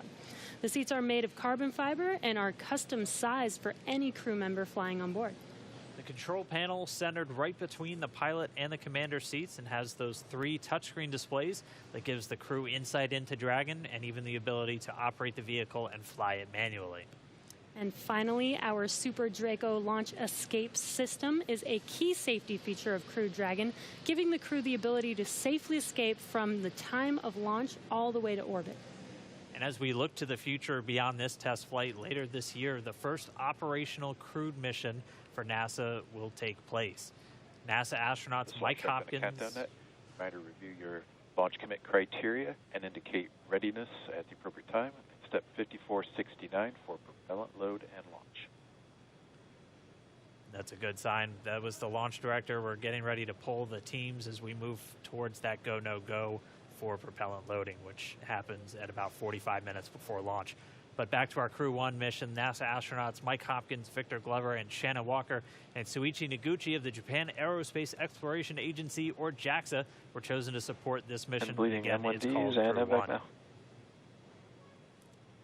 But today, Doug Hurley is the spacecraft commander for this mission. He previously flew on 2 space shuttle missions as the pilot on STS-127 and STS-135, which was the final space shuttle flight. Here's a closer look at Doug Hurley. Excited? Very excited. Yeah, very excited. Still ready? Still pumped? Oh yeah, I think we're ready. I think we're certainly ready. Joining the SpaceX Demo 2 test. He is a Marine Corps colonel and test pilot. He was selected as an astronaut in 2000. He piloted Space Shuttle Endeavour and Atlantis for STS-135, the final space shuttle mission. Introducing NASA astronaut Doug Hurley.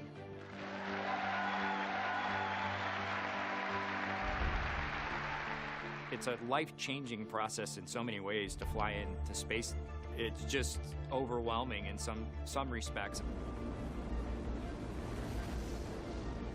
Just the sensations, the rumbling, the shaking, the acceleration. My name is Doug Hurley, and I'm the spacecraft commander for the Demo 2 mission to the International Space Station.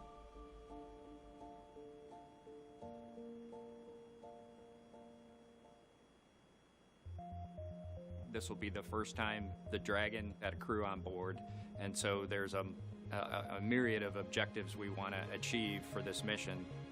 What would work on orbit, what might not work on orbit, what would definitely work. To be able to just have the entire integrated team that's going to support us getting to and from space station, it was really neat being part of it. You know, we are the lucky ones that get to fly it, but we certainly not for 1 second take for granted the amount of effort that so many other people had to put into this to make it successful. For Doug personally, he's worked so hard, I mean, through his entire life, to get to where we are right now. As a test pilot, this would be the dream to fly a new vehicle. So it makes me so happy to see that he gets to be part of this mission, the spacecraft commander. I'm just glad to see his hard work and his dream come true for that. It's been a long road in a lot of ways for not only us, but certainly for all the folks that work in the commercial crew program, as well as SpaceX in our case, just working to get to this point.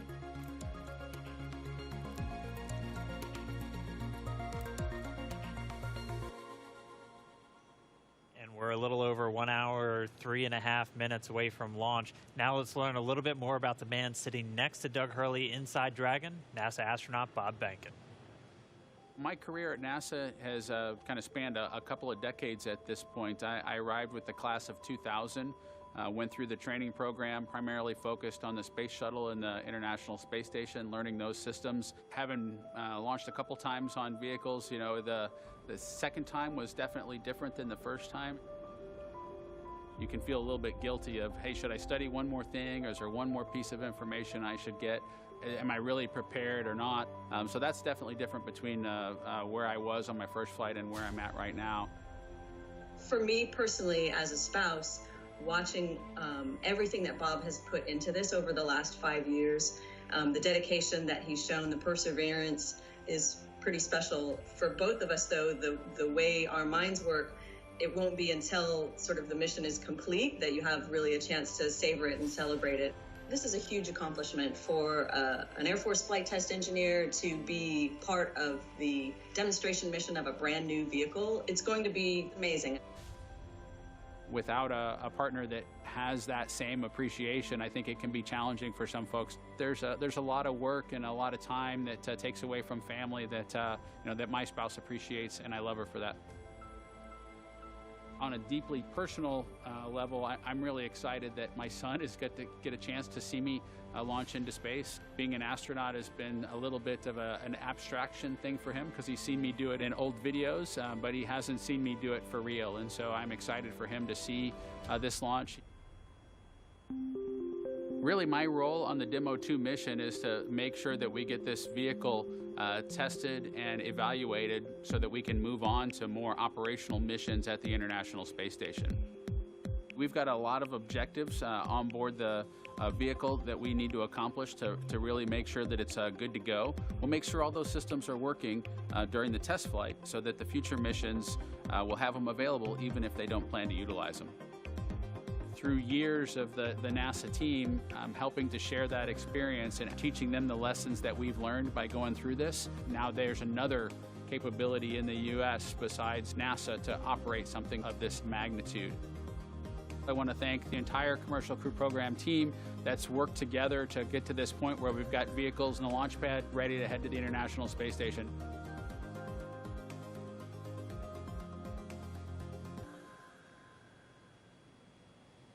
If we look even further into the not-so-distant future, flying on a mission to space will be an option for more people as SpaceX plans to also fly private astronauts on board Dragon.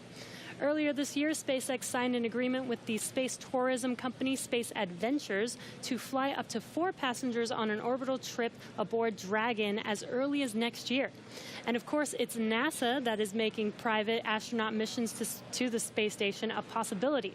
We are looking forward to these missions, and we hope that you guys are all too. All right, we are just 20 seconds away from T-minus 1 hour. This is going to be a really big moment that everyone's going to want to listen to. We're expecting a weather update, obviously hoping that the weather is improving, and so we should find out in the next 10 seconds or so. So we're going to stand by for a moment and wait for the Corps to give Bob and Doug a call, and then we'll all hear the latest. Dragon, SpaceX, we're at T-minus 1 hour. You are go for Section 6. When ready, report go for launch. We'll put it in work.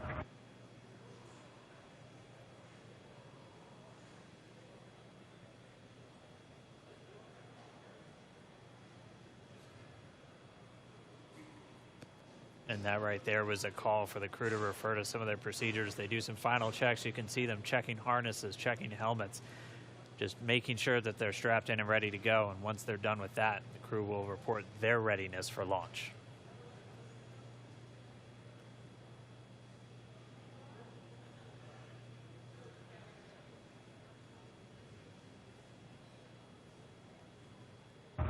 SpaceX Dragon in 6.4. Bob and I are go for launch. Copy, go for launch. And next up will be go no GoPro at T-minus 45. Dragon copies. All right, the crew is go for launch. So we are inside of 1 hour, still waiting for the weather update. But I mean, this day is one for the history books. We're returning crewed launches to station from American soil on American rockets. It's been almost 9 long years since we retired the Space Shuttle program. I remember that day. I'm going to remember this day. It's been a long road to get here, countless hours by thousands of dedicated professionals from NASA and SpaceX. It's been an exciting week, but this last final hour is just so exciting right now. Today's mission will be Crew Dragon's second test flight and its first test with humans on board. It's been an awesome countdown so far.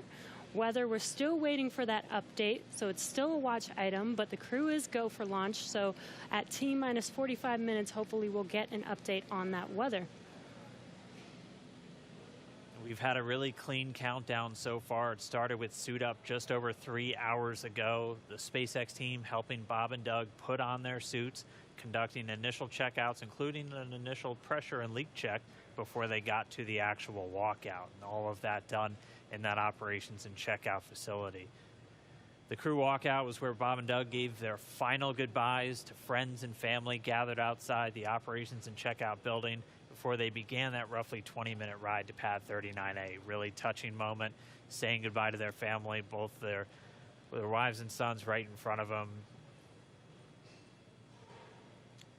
Yeah, a very touching moment. It's incredible to be able to watch these moments.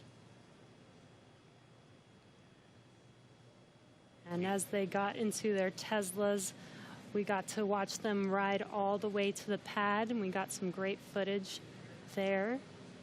And as you can see on your screen, this is some playback from earlier of them getting into those Teslas, about to make that drive down to the pad.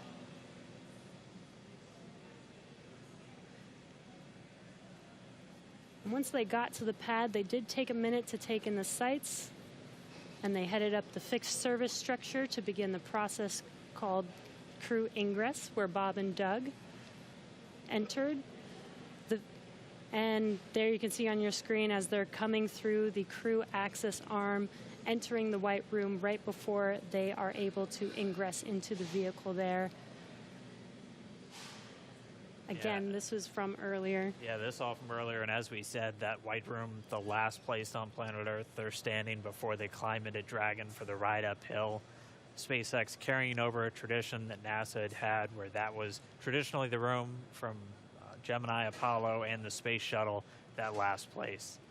About 30 minutes ago, we're back with some live video here. The team was able to close Dragon's hatch with Bob and Doug safe inside. So we are under an hour ago. Things are going to pick up as we get close to that go, no go to begin propellant loading and then arming the launch escape system. The crew pull for readiness was completed at T-minus 60 minutes, and the Dragon pull for prop load is coming up here in just about 30 seconds at T-minus 55 minutes. And then following that will be T-minus 45 minutes will be the internal mission control Hawthorne pull, and then the launch director's pull for propellant loading. When we get to about T-minus 40 minutes, the crew access arm will retract, and Bob and Doug will get the call to close their visors and arm the launch escape system. This is the automated system in place that can fire the 8 Super Draco thrusters on Dragon to quickly separate the crew from the rocket, either on the pad or during the flight on the ride uphill. And then once we reach T-minus 35 minutes, propellant loading for the Falcon 9 will begin. We got there on Wednesday. We got all the way down to about 17 minutes before launch before we had to cancel because of weather. But we're optimistic right now. Conditions have been improving, and so we're looking to press ahead once again into loading fuel onto that Falcon 9 rocket. Throughout the countdown, we've been getting some incredible views of the astronauts inside Dragon, just making all of their final preparations, some close-up views of their suits and on the displays as they just are strapped in and ready for launch. The teams often describe the suits as an extension of that Dragon spacecraft. You can always think of it as a mini spacecraft inside of a spacecraft. It's got all of the life support, everything that they need, just like the capsule The countdown 1 technical pull is complete. No constraints to proceed into launch escape system arming and propellant load. And there's that call out that the crew is ready.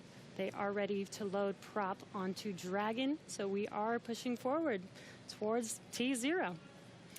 And while those suits do look great, they are also engineered to connect directly into Dragon seats to provide communications, cooling, and the ability to pressurize if necessary.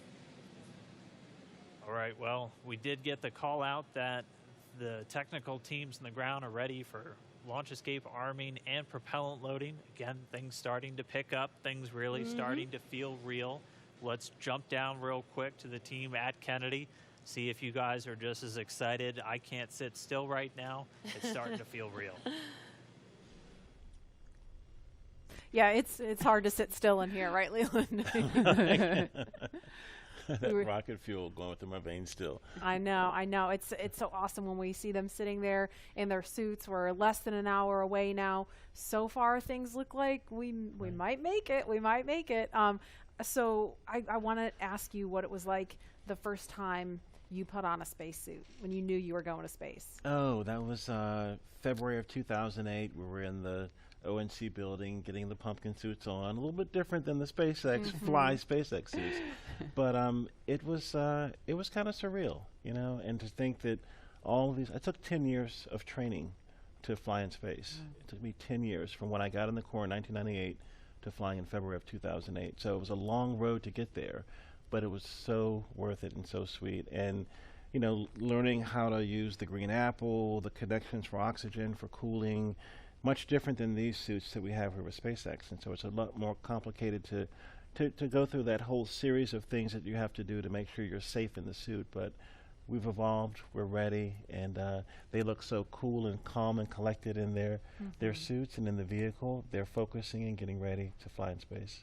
And there's so much excitement around the center. I know, Leland, you've been getting some messages. You got another message from another astronaut. Yeah, Sunny Williams. Okay, so Sunny, she's Lauren, kind of the best. She's awesome. a commercial crew also. She was one of the original cadre. She was one of the original 4 who trained with Bob and Doug from the beginning of the commercial crew program. And she she's one of my classmates. Look at her there. What is she wearing? There she is. Hey, the Sonny. meatball. I forgive you, Sonny. No, she had the worm one on Wednesday, so she wore the meatball today. So She's it's the best. But now she can wear the worm ball, I guess. Yes. The worm ball, yeah, she can mix it up. But yeah, Sunny's awesome. She's training to fly on the Boeing Starliner in the not too distant future. So really glad she's watching and showing some love. So thanks a lot, Sunny, for sending that note. And again, we're looking at a live view of the Crew Dragon on top of a Falcon 9 rocket. You can see the crew access arm to the right of your screen. That's the hallway that Bob and Doug walked down to get into the White Room, which was the last place we saw them standing up before they climbed inside Dragon. And again, the wider shot there of Launch Complex 39A, where we are inside of an hour from liftoff, and I think we're just a couple minutes away from the poll we're going to hear before they start propellant load. Again, a 2-stage rocket there, and gosh, you guys, the weather looks not that bad. I mean, obviously that is not an official forecast, but it doesn't look quite as bad as it did Wednesday. We've got a little bit better odds. So there's the countdown clock. We're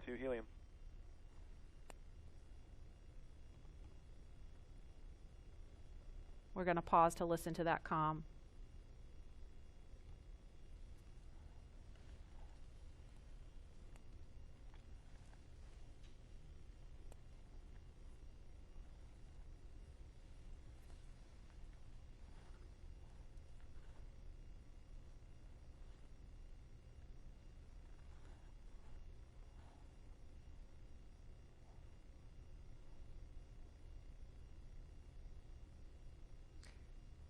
If you're just joining us, we're less than 50 minutes from the scheduled liftoff of the Falcon 9 rocket carrying Crew Dragon. And if we start to hear any kind of update on weather or polling, we will pause to listen in for that. But if things go as scheduled, we should be hearing the launch director verify go for propellant load at about T-minus 45 minutes. So we're going to send it over to Hawthorne to carry the ball. John Innsbrucker or Jesse, are you there? This weather is go at this time. Dragon copy, go weather.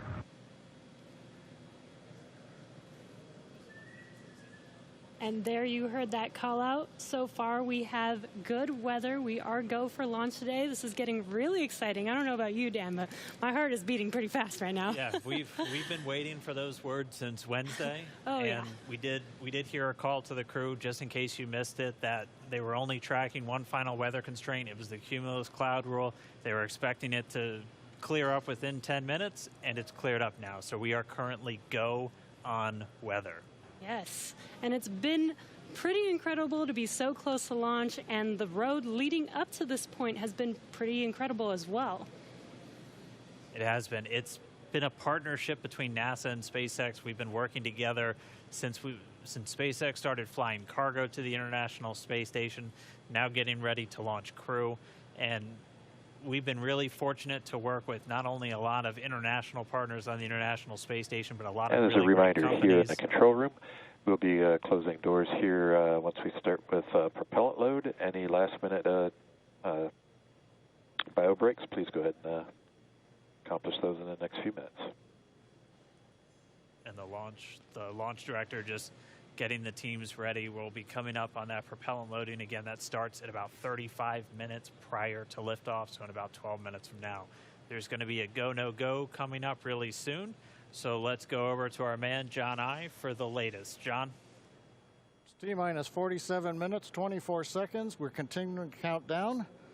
As you just heard, the launch director and launch team are preparing for the readiness for launch poll. Now, the launch director is currently checking with Dragon mission director and NASA launch manager for their readiness. And actually, it sounds like everybody is good there. The launch director will then ask the team, he'll tell them the poll is open, and the 13 members of the SpaceX launch team will be electrically polled for their go to load propellant, as well as continue all the way to launch. Now, we will hear that poll results and a briefing from the launch director at about T-minus 45 minutes. The good news right now is that the weather is go. All the conditions that were read shortly a while ago at T-minus 1 hour have cleared. We're is the weather forecaster said cautiously optimistic. Currently, Countdown. the probability... Hole is complete. We're go for propellant load. Well, we got an early call out there. And launch control clear to retract the access arm on time. Copy that. Arming access arm retract at T-minus 45 minutes. Got an early call from SpaceX launch director Mike Taylor that the poll is go. He also heard the direction T-minus 45 minutes to prepare for retract of the crew arm. As we hear more discussion, we'll stop and let you listen in. But right now, weather for liftoff, ground level winds are good, 10 to 15 miles an hour, well within limits. Upper altitude balloons show that conditions are acceptable. The red weather conditions have cleared up, the last one being cumulus clouds. And the probability of violation is set at 30% right now, so that's 70% chance of good weather. We're continuing to watch. There is about a less than 10% chance of lightning. We're also watching the abort corridor off of the Atlantic coast. In case, for example, at stage separation, Dragon had to abort into the ocean.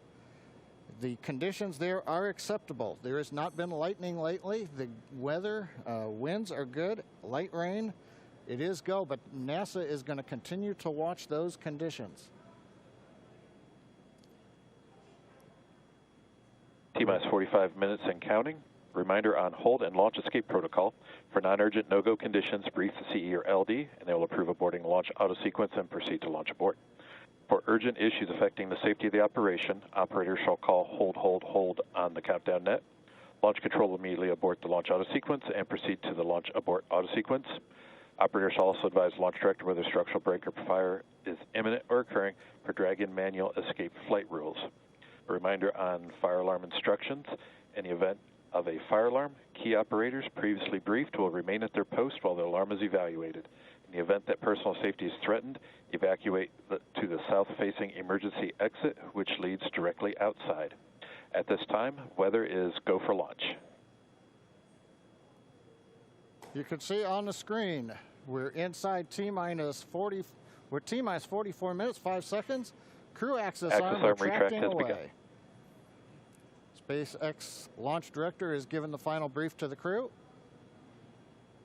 And we will be beginning propellant loading at T-minus 35 minutes. So right now on Falcon 9, we're ready to get into propellant loading. Dragon, crew, getting configured, set up. The arm is pulling away. The range is go for launch. They continue to monitor the air and the sea space. Everything looks good. And we finally have gotten green across the board on the weather conditions, but we can't take a deep breath quite yet. We're going to have to watch the weather all the way down to T0, both here at Kennedy Space Center and out in the Atlantic in the abort zones. Now earlier we saw many of you following the launch from the United States on our hotspot map. Now that we're inside an hour, we're seeing large numbers of folks logging on, tuning in from coast to coast and around the world. So we'd like to know, is this your first time watching a launch live, not counting Wednesday? And if not, how many have you seen before? Tell us using the hashtag LaunchAmerica from your favorite social media platform. And with that, at T-minus 42 minutes, 50 seconds, conditions are go, and we are counting down for an on-time launch. Let's send it back over to Kennedy Space Center as the action begins to pick up on the pad. Dragon, SpaceX, you are go for Section 7, close visors and arm launch escape system. We will put Section 7 in work, visors come and close.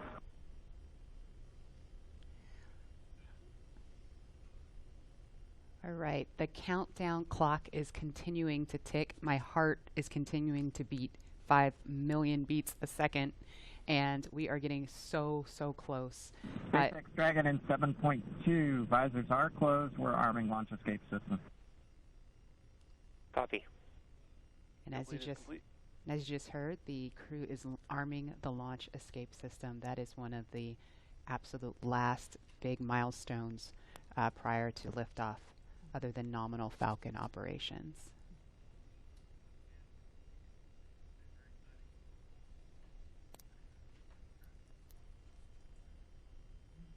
So just a minute ago, we saw the crew access arm retract, and obviously we just heard on the comms, Bob and Doug getting ready to arm the launch escape system, and so that is something that protects them all the way to orbit. So when fueling starts at about T-minus 35 minutes, so just over 6 minutes from now, they will have the capability to abort, to separate from Falcon 9 either on the pad or even after liftoff. That's a critical safety capability. And we are going to go over to Hawthorne now to take us through these next minutes. Jesse? Section, switch into nitrogen.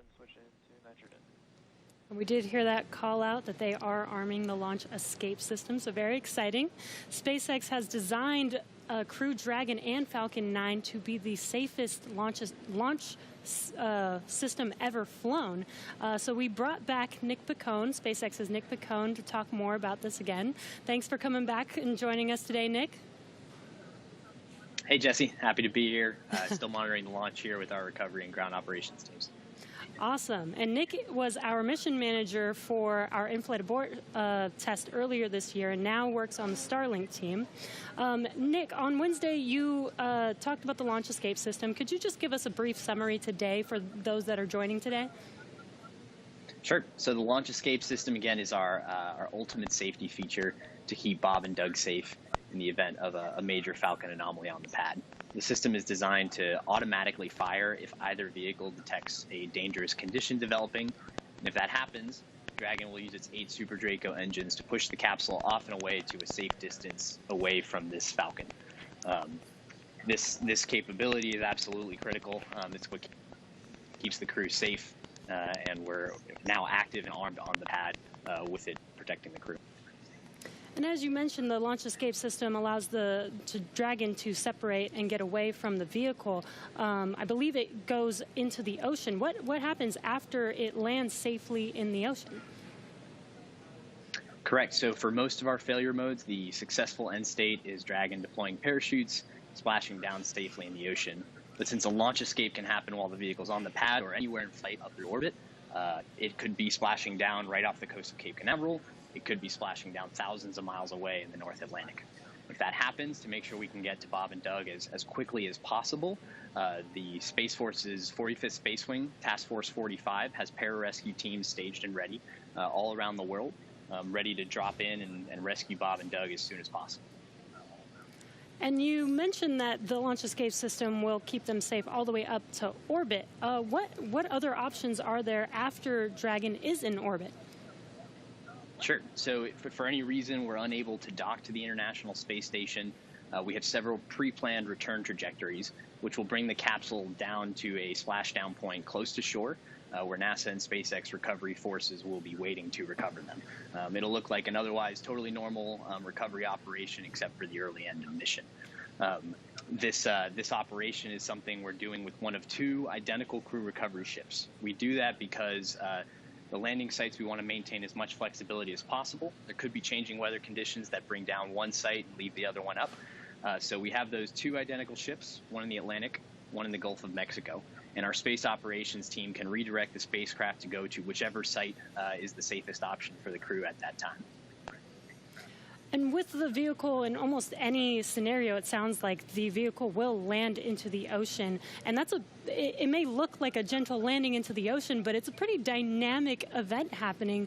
And you mentioned there are teams that are ready to go and rescue the vehicle and the astronauts on board. How do you prepare for something like that, especially with so many different scenarios that could happen?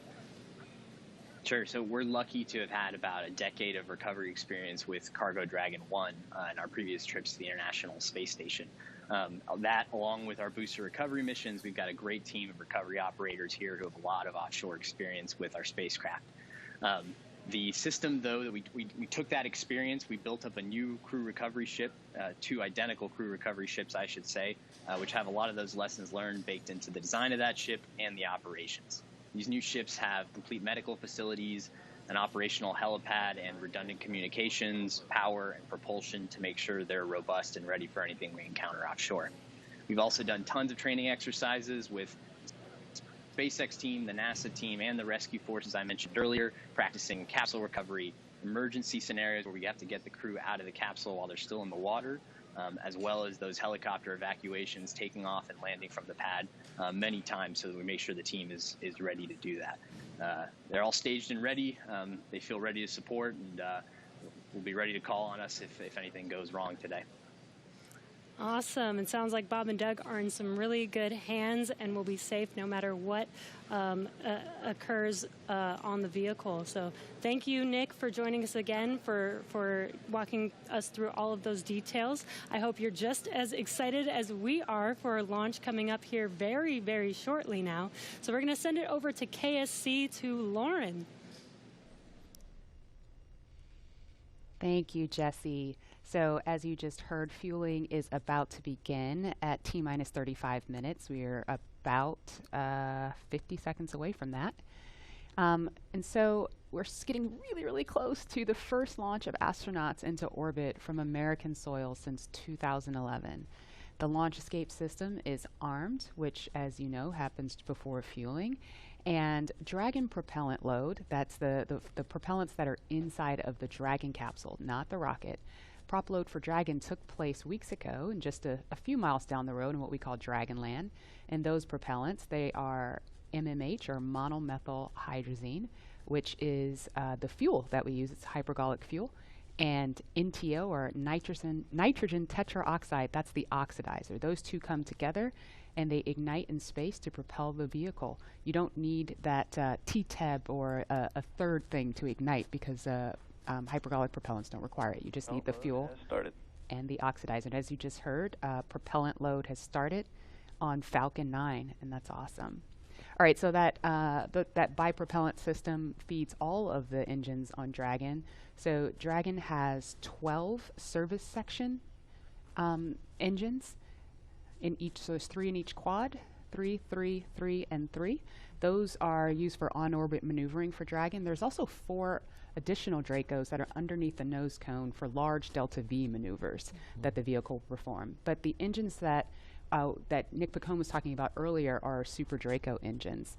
We have 2 in each quad of the vehicle, so 8 total. And those are bigger engines with a high flow propellant system, and those are what lift Dragon off of Falcon 9 in the unlikely event of emergency that requires us to get off of Dragon, off of Falcon.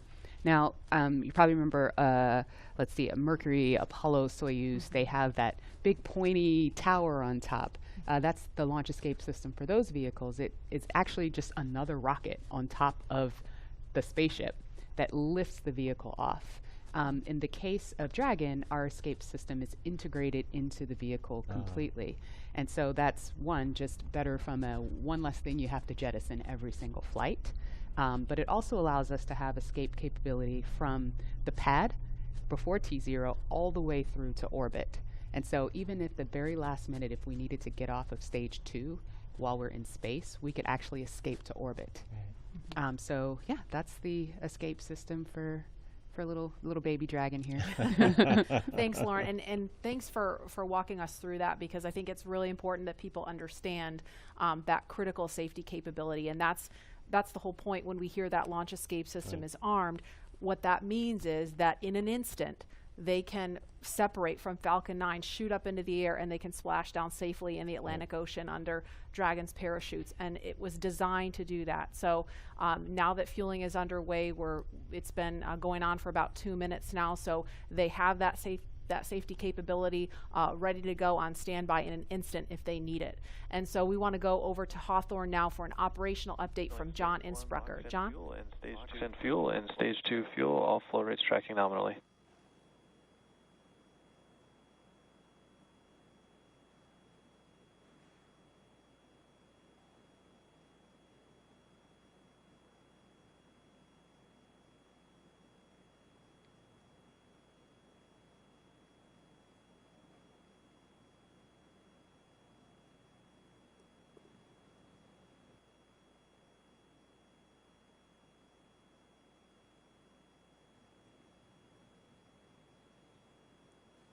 We're at T-minus 32 minutes, counting down. These final minutes, everything's still looking good for Falcon 9 and Dragon for an on-time launch.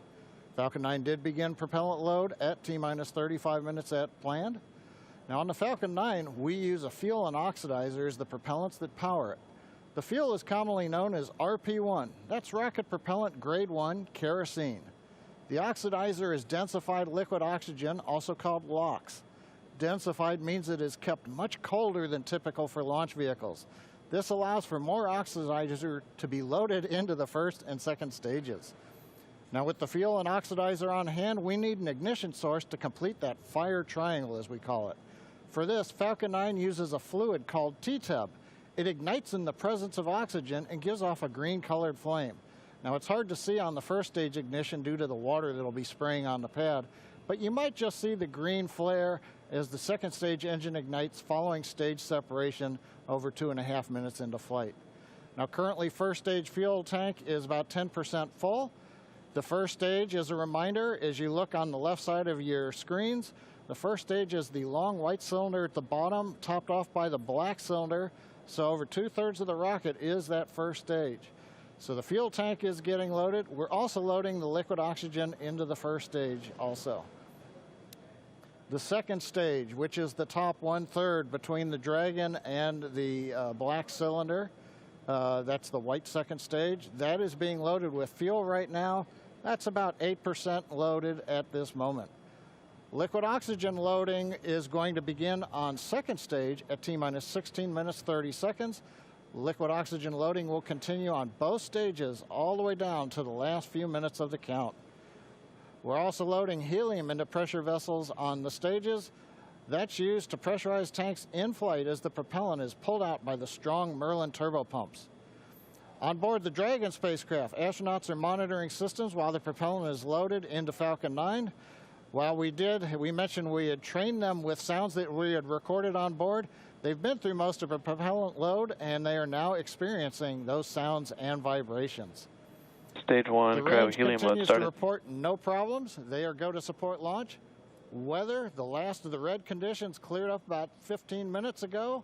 Everything is marginal but acceptable on the weather. We'll continue to watch all the way through the countdown. Now, as a reminder, today we are now into an instantaneous launch window now that we've begun propellant loading. So at this point, if we hear a hold for any reason, we'll have to stand down and target our backup launch opportunity tomorrow, May 31st. Thanks, John. For Demo 2, Bob and Doug's flight to station will take about 19 hours, and their journey is fairly similar to the trip our Cargo Dragon makes back and forth to the International Space Station, but with two noticeable differences, and that's docking and splashdown. As we await T-minus 0 in just under 29 minutes from now, the ground operations teams are doing a series of system checks to make sure Dragon and Falcon 9 are both ready for liftoff. And we're continuing to get live views inside the capsule with Bob and Doug, and you're now also looking in firing room 4 down there at the Cape. Once we hit T0 and a successful launch occurs, we will watch Falcon 9 and Dragon make their ascent until the Falcon 9 first and second stage separates and sends Dragon on its way to the space station. And at this point, mission operators will prepare Dragon for on-orbit operations, where the vehicle will execute a series of burns that gradually raise its orbit to align more closely with the space station, as you can see in this animation. And just after putting Dragon into the same orbital plane as the station, the teams will get ready for Dragon's approach and docking maneuvers.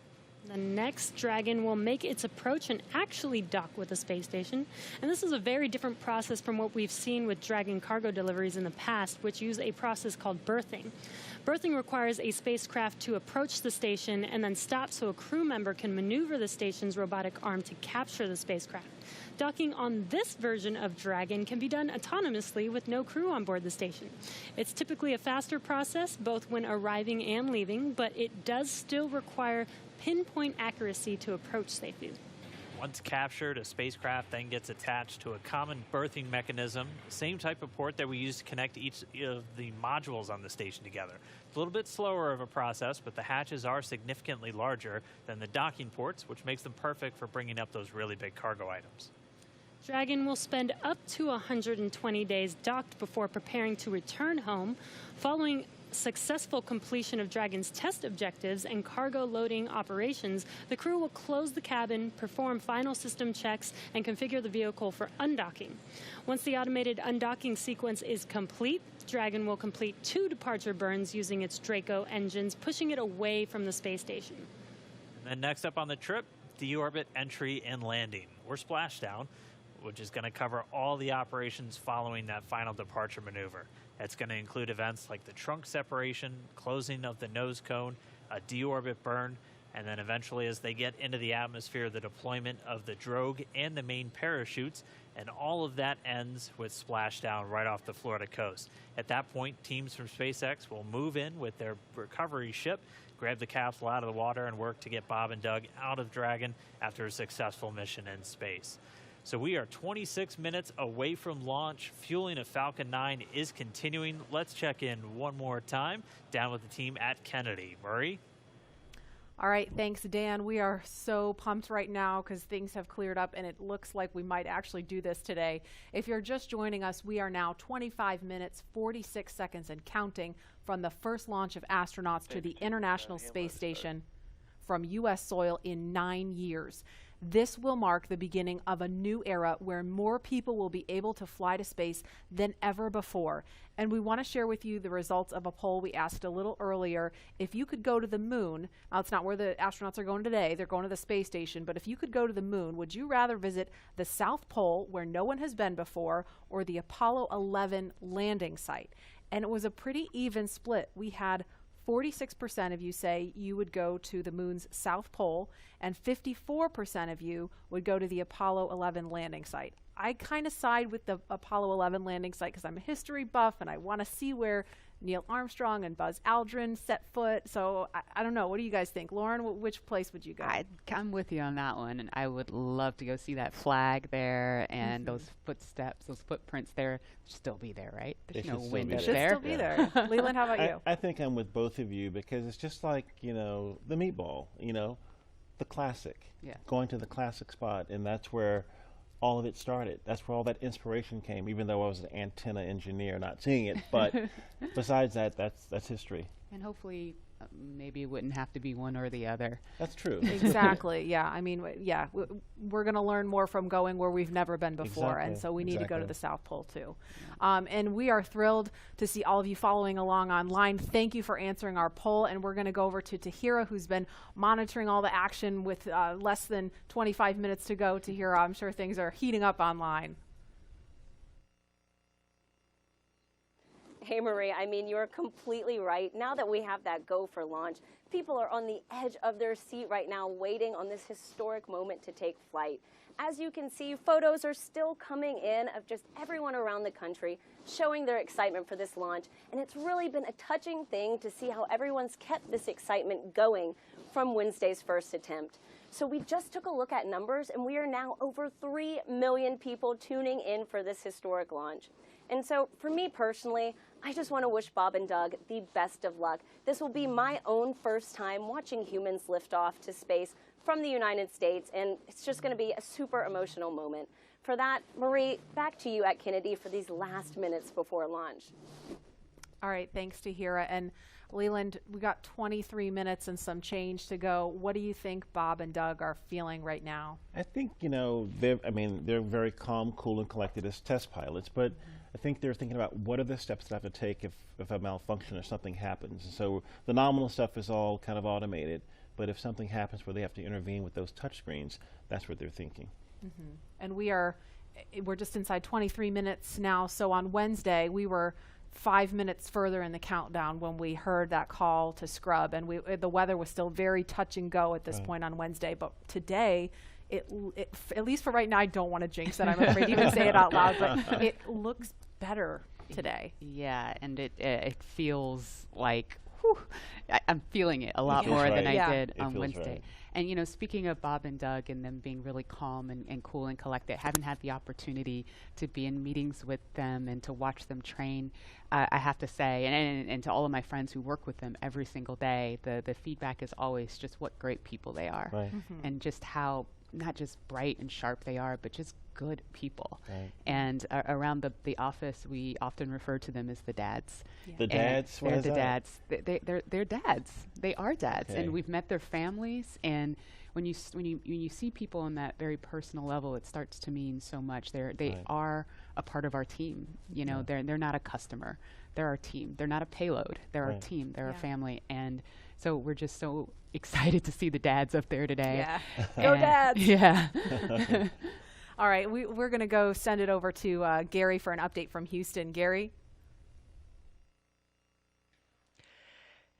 Hey Marie, the space station team here is focused. All eyes are on the system checks that are happening across the board, and we're listening in as we close in on launch, and I can tell you that things are looking very good. Chris Cassidy will be watching from the International Space Station, right now flying over the Pacific Ocean. It's heading to cross right over the launch pad. We might even get some good views from the station. Hope to be capturing those.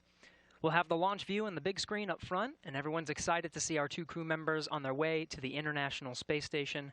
But before we get to it, I just want to pass on good luck from the entire flight operations community here in Houston. It's always exciting to be doing something wholly new and history-making with station operations, and we can't wait to see our team members Bob and Doug in low Earth orbit and heading to the International Space Station. That's it from us here in Mission Control Houston. I'll send it back over to the team in Hawthorne for the latest happening there. John. T-minus 20 minutes, 30 seconds. We're Strong continuing to started. count down. Everything is still looking good for launch of Falcon 9 and Dragon. 22 minutes, 45 seconds after the hour. Stage right 2 now on the RP1 right-hand mode is side, complete. you can see a large white cloud coming off of the strongback. That is normal. As we get ready to load the second stage with liquid oxygen, we have to chill in the plumbing lines going up that strongback. And so as we relieve pressure, the moist, humid Florida air condenses around it, and that gives you the cloud. So that tells us that things are actually on schedule. We did begin propellant load at T-minus 35 minutes.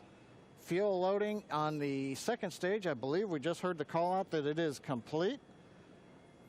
First stage fuel load is continuing, and right now that's a little more than, that's about 60% of the way full. So things are looking good. Second stage is getting ready to begin the liquid oxygen loading. After they finish chilling in the lines that you see on the monitor, they'll begin the load at T-minus 16 minutes and 30 seconds. The range right now is go, ready to support. Weather continues to be go. As we inch our way closer, we're keeping our fingers crossed. We're waiting to hear if anybody calls out an issue, but for the moment, as you can see on the screen, it looks good.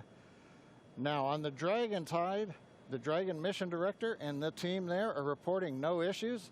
They've done their communications checkouts. The crew access arm, as you can see, is retracted away from the spacecraft. The crew is strapped in and they are ready to go. Now, final instructions will be going to the crew at T-minus 10 minutes. The crew displays will be configured for launch, and that setup will give astronauts Bob Behnken and Doug Hurley insight into how the launch is proceeding and provides constant updates on vehicle health. We've already heard the crew give their go, close their visors, and get ready for launch. For Dragon, it'll enter terminal count at T-minus 5 minutes. When it transitions to internal power, we'll hear continued callouts on the countdown net as we get close to 0 and to liftoff. But right now, at T-minus 18 minutes, 15 seconds, everything continues to be go for an on-time launch. So Dan, Jesse, things are looking pretty good. How are they doing over at your stand?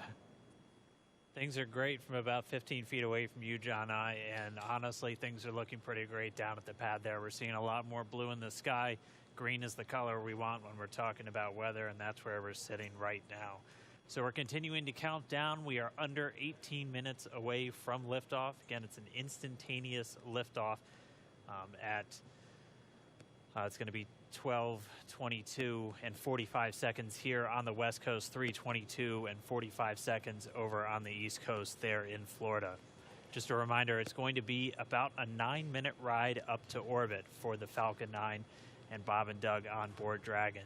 It'll be a 2-stage flight, so we'll see the first stage fly until we hear MECO, or main engine cutoff, about 2.5 minutes into flight. After that, the second stage will take over and continue to power them the rest of the way. Second engine cutoff comes in just under 9 minutes at about 8 minutes and 44 seconds. Following that second stage completing its job, it'll continue to coast for about 3 minutes. It'll do a slight attitude adjustment and null out any rate, so make sure it's not in any kind of a spin before they do separation. So that's when the Dragon spacecraft will physically separate from the Falcon 9 vehicle and Bob and Doug will be flying free. It's about a 19-hour ride if we launch today on time. So that means Bob and Doug will get on orbit. They'll have a number of burns or those firings of those Draco thrusters that they'll do over Stage 2 LOX load started. We hear the LOX. The liquid oxygen load has now started on stage 2. But again, they're going to be doing a series of burns on the way uphill towards the International Space Station 5, spread out over the first 16 hours or so of their flight until they get much closer, and it's time for that approach and docking. And we are expecting that with an on-time launch to happen today. That'll be coming tomorrow in the afternoon. All right, now that we're under 16 minutes away, we have a special guest joining us. I'm going to toss it over to Jesse. We are T-minus 15 minutes and 45 seconds from liftoff of our second demonstration mission today, and we have the honor of having SpaceX's President and COO, Gwen Shotwell, join us. Thanks, Gwen, for coming out and taking a few minutes to chat with us. Thanks, Jesse. We know you've been on console. How's the countdown been going so far in there? Countdown is clean today, just like it was Wednesday. We did clear the weather hurdles sooner than we did on Wednesday. And the only thing we're watching right now is downrange weather and lightning at the staging location. Of course. But we will clear that hurdle at T-minus 7 minutes. Awesome. Great. Very exciting. Now I'm going to throw it back to 2012 because you were on console for Dragon when it was first making its way to the space station. How does that experience compare to today? Stage 2 LOX is on the DPs So and I was nervous then. I stopped getting nervous for launches. Today I'm nervous again. Super nervous.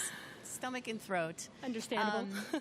No, it's a fantastic day today. I'm really excited. The team is pulled together. It's such a professional operation. And when I say team, by the way, I mean SpaceX and NASA.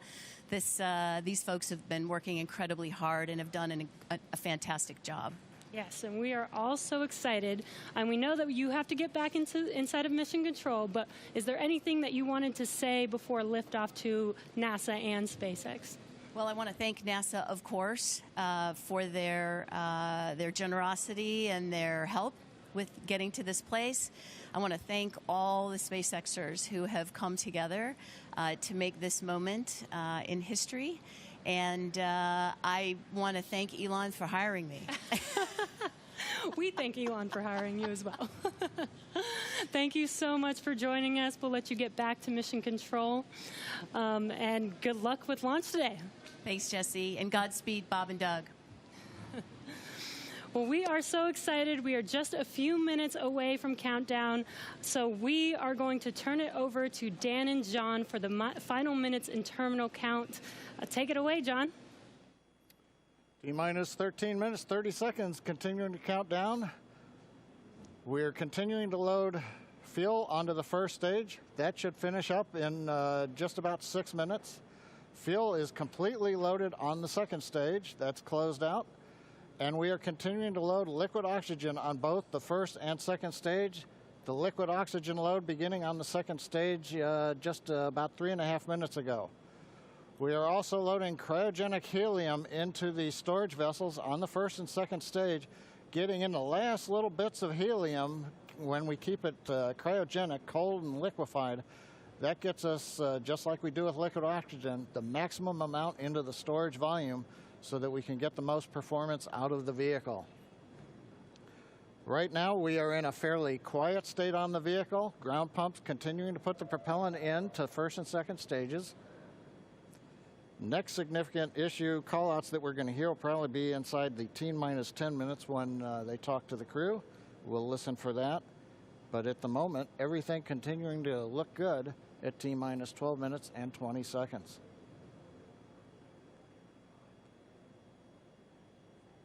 We're getting real close now, John. It's only a little over 12 minutes away. Just a reminder for everybody, it's about a 9-minute ride uphill. We'll have some dueling boxes going on as that first stage is going to be coming home while the second stage is carrying Bob and Doug into orbit.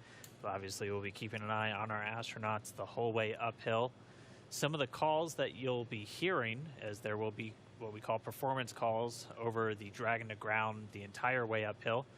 and you'll just hear some of the SpaceX engineers calling out trajectories and booster performance. So we're always looking for that word nominal. I know that's one of John's favorite words. That's one of mine too. We want to hear nominal as much as possible up on the way uphill. You might also hear some number and letter combinations, and those correspond to the different abort zones that Bob and Doug are in during their flight uphill. There's 1A and 1B, which signify that they're on the first stage. Those carry them from there in the Cape all the way up to about the very top of North Carolina.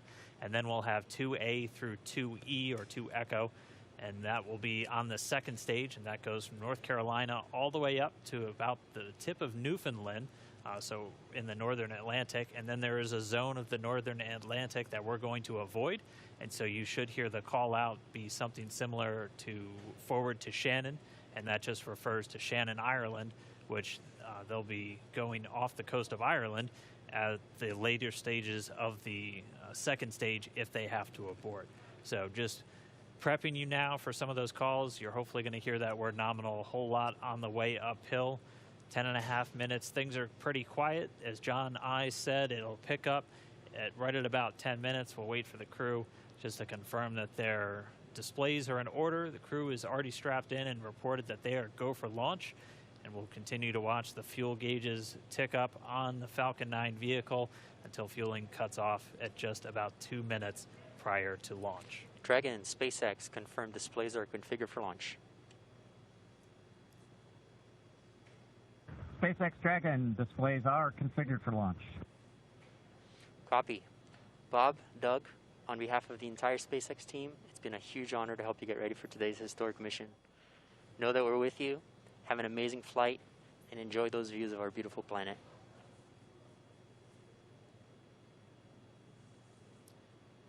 Thanks, Jay.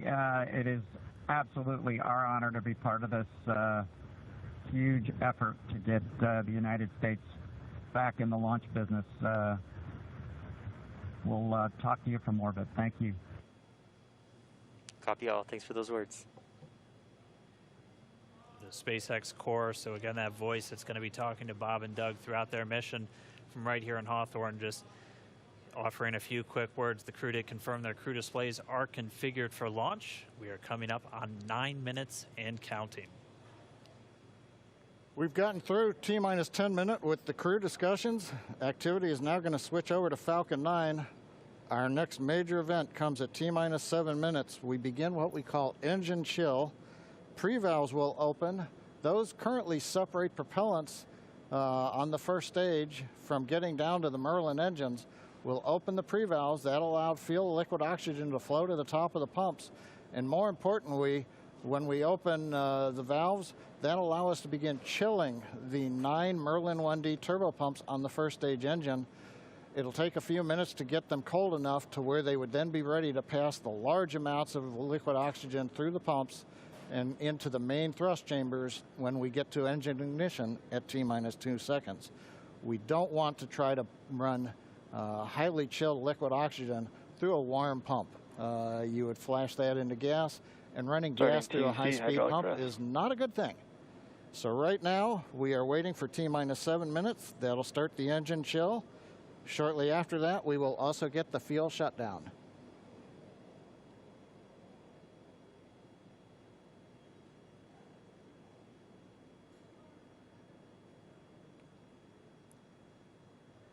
Listening to the SpaceX launch director in the background there. As I mentioned, at T-minus 7 minutes as we start the chill, we will also get into the final topping off of stage 1 fuel, and then the fuel load will complete.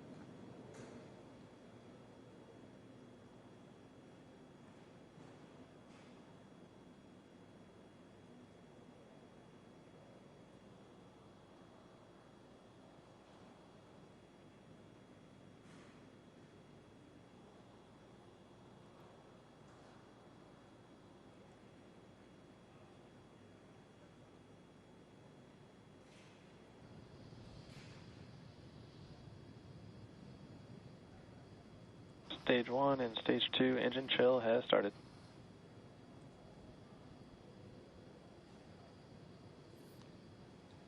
We We've heard the call out. Stage 1 engine chill has started. That's gone up to the crew so that they've got situational awareness.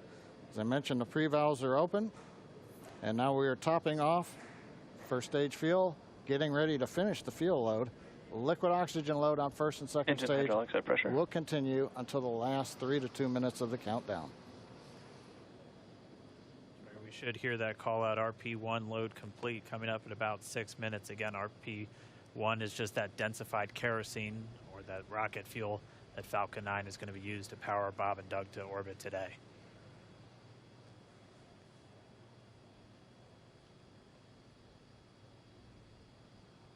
And stage 1 fuel is closed out.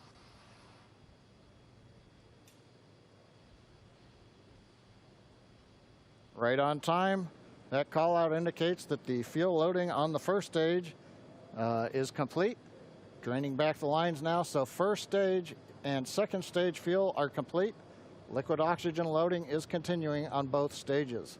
You can see on the view on the left side of the monitor the condensation, the cold gas wrapped around the stages as the tank skins are chilled by the densified liquid oxygen, picking up the humidity from the Florida air. It looks like at this moment we're a little more than 90% full on the oxidizer on the first stage, ticking up towards that 80% mark on the second stage. We'll be counting down all the way till about 2 or 3 minutes, as John and I just said, until everything is loaded Falcon in 9 Falcon heaters 9. closing out. And then we will be go for launch. Dragon has transitioned to configure for terminal count. Vehicle tanks pressing for strong back retract.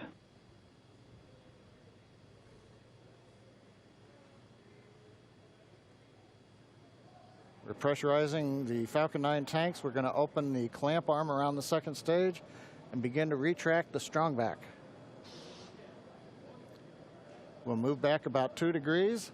That'll get us to the liftoff position. At liftoff, the strong back will then recline about 45 degrees away. Started. Stage 2 RP1 bleed. Launch director called out the strong back retract has started. On the left, you'll see it go back just a couple of degrees. Stage 1 RP1 bleed.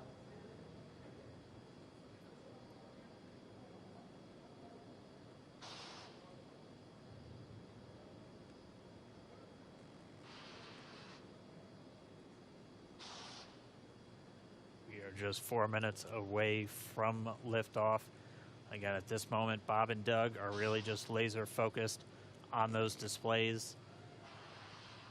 They have insight directly into Dragon and the Falcon 9. They're able to see where their fuel loading is at, how everything's progressing down with the count. AFTS final setup started.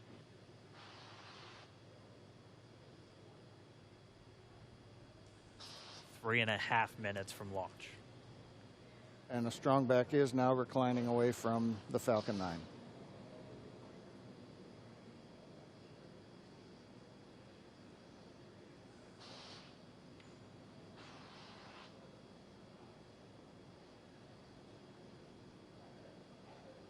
MVAC igniter purges.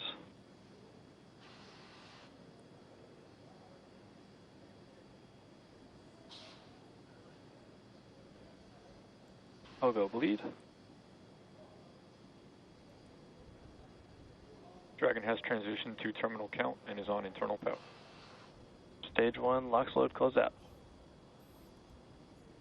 Okay, we're at T-minus 2 minutes, 42 seconds. Stage 1 LOX load is closed out. Stage 2 will continue to load for about another half a minute or so.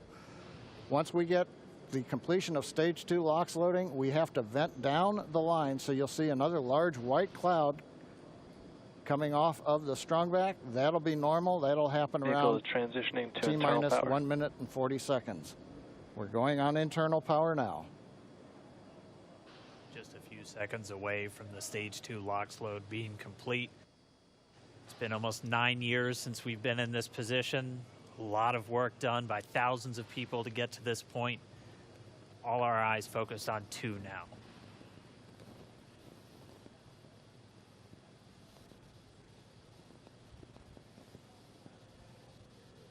Stage 2 LOX load is closed out. Propellant fills are complete. Dragon is in auto idle. Stage 2 LOX load complete. All fuel, all oxidizer on Falcon 9. 1 minute, 34 seconds to go till launch. Ground gas closeouts is starting.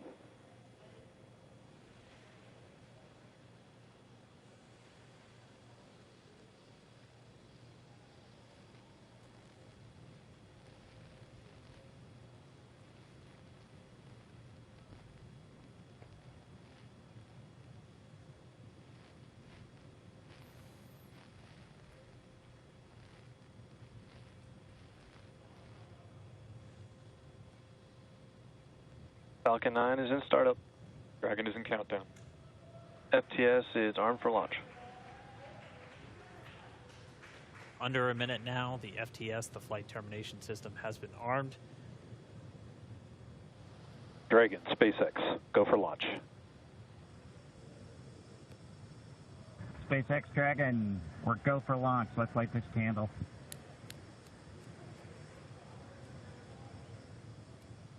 T-minus 30 seconds.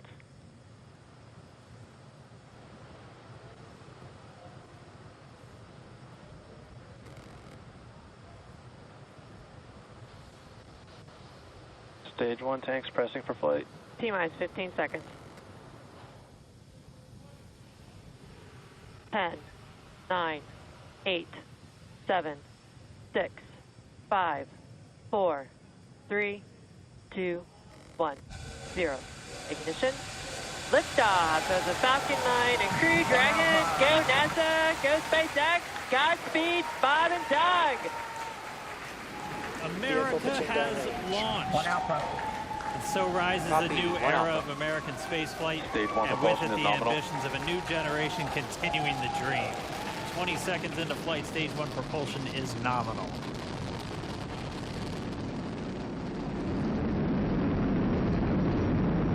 T plus 30 seconds into this historic mission. Flying crew on board Dragon and Falcon 9, and look at them go. Falcon power telemetry nominal. M1D throttle down. We're throttling down to get ready for the period of maximum dynamic pressure. We're in the throttle bucket. Reports say all systems are go. Vehicle is supersonic. We've exceeded Mach 1 on the Falcon 9. M1D throttle up.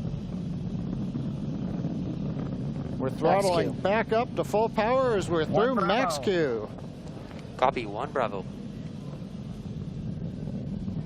And we heard that 1 Bravo call out. That's just the second abort zone that they're in. They'll continue to be on this until the first stage has done its job and they switch over to the second. At this point, Bob and Doug pulling about 2.3 Gs, 2.3 times the Earth's gravity, already moving at over 1,500 miles per hour.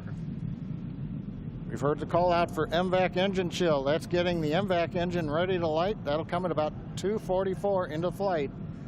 Right now, everything continuing to look good. Next major event coming up is going to be the triple. We'll have main engine cutoff of the 9 first stage engines, stage separation, and then ignition of the second stage engine to continue to carry astronauts into orbit. Coming up in about 20 seconds. M1D throttle down.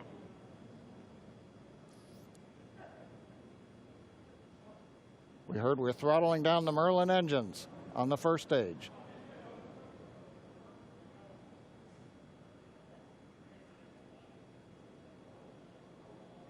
And we have MECO. MECO. 2 Alpha. Falcon stage separation confirmed. Copy, 2 Alpha. MVAC ignition.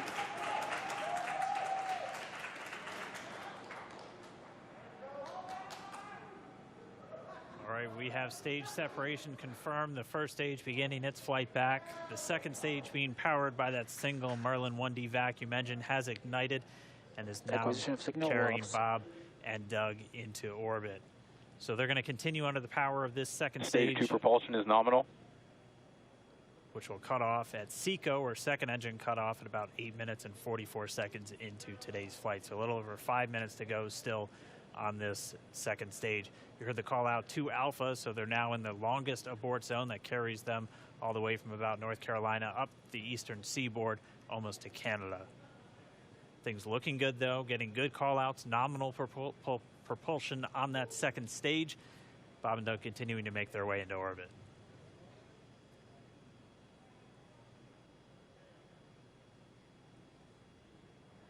Dragon SpaceX nominal trajectory. Acquisition of signal in Bermuda. SpaceX Dragon nominal trajectory. All right, here in nominal trajectory, so Dragon pointed in the right direction, continuing to make their flight uphill.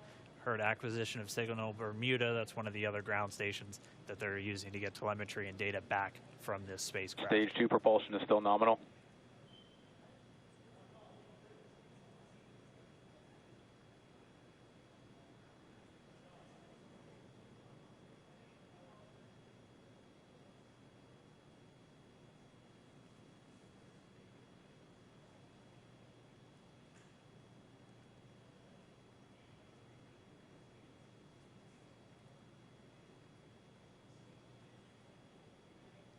A little over 4 minutes, 40 seconds into the flight. Bob and Doug flying at more than 5,600 miles Dragon per hour. SpaceX nominal trajectory. Already almost 200 miles downrange from the Kennedy Space Center. Nominal trajectory continuing.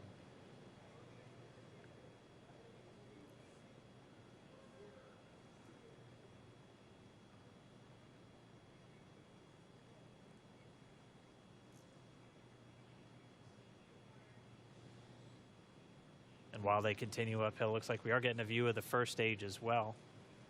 Yep, on your right screen, you can see that first stage with the grid fins deployed. It's making its way back to attempt to land on our drone ship, Of Course, I Still Love You Today. And we're just about a couple minutes away from the entry burn, and that's where 3 of the 9 Merlin engines do ignite to help slow the vehicle down as it re-enters back into the Earth's atmosphere. And then after the entry burn will be the landing burn, which is just a single engine Dragon SpaceX burn. nominal trajectory. And you heard nominal starting chill for entry burn. There's that call out. They are still on a nominal trajectory on Dragon, still on second stage, and that's that MVAC engine on second stage on your left screen.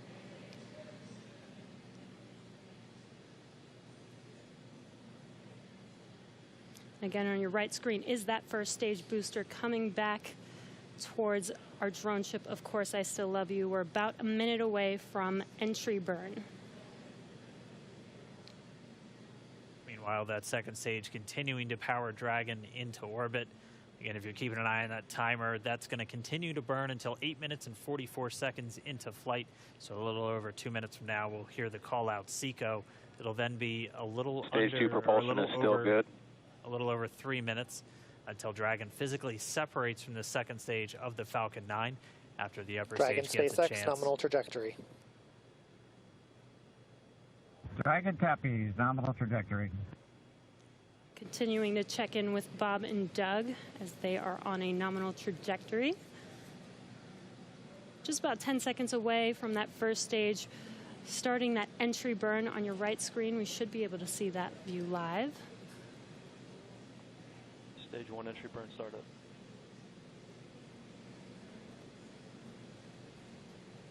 And there is that entry burn beginning. This burn lasts about 36 seconds long. Stage 2 FTS is saved.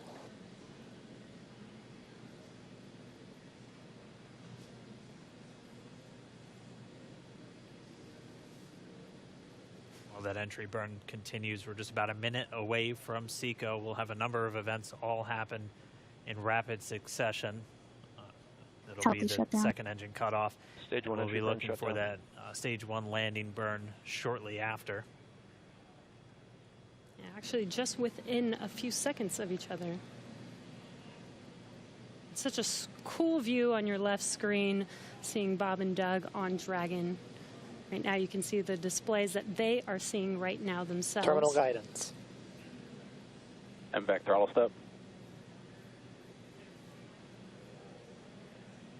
We are coming up 25 seconds or so away from SECO, or second engine cutoff. This is also the point where Bob and Doug are experiencing their highest G-force. We're seeing the counter tick up to right about 1.8. Copy, Shannon. You heard Shannon, so that just means they're in their final abort zones. If they were to abort at this point, it would either be an abort to orbit or to land off the coast of Ireland. Standing by for second cutoff confirmation. MVAC throttle step. MVAC shutdown. Stage 1 landing learn. Confirmation of SECO's second engine cutoff.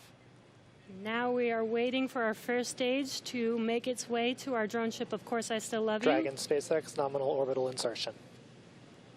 Launch escape confirmation system is nominal Dragon orbital copy. insertion. Nominal orbital insertion. Deploy. And what you're seeing on your screen is a live view of our drone ship, where our first stage will be coming down. Looks like we lost that live view, but we'll wait for confirmation of that landing shortly here. Falcon 9 first stage successfully landed. And there you can see on your screen, Falcon 9 has landed. This is the first Falcon 9 to carry humans to orbit, so very exciting for us. And as you can see on your right screen, Bob and Doug are still making their way to their targeted orbit. M1D to recovery 1. So exciting today. M1D. It doesn't stop. It does not stop. All right, we did hear again that call out, good orbital insertion, so that means Falcon 9 and Dragon right now exactly where they're supposed to be. M1D to FRC on recovery 1. And it's right at about 12 minutes when Dragon will separate. Looks like we saw a 0G indicator floating around there. I know Bob and Doug owe us a little bit about what exactly that is that they brought up with them.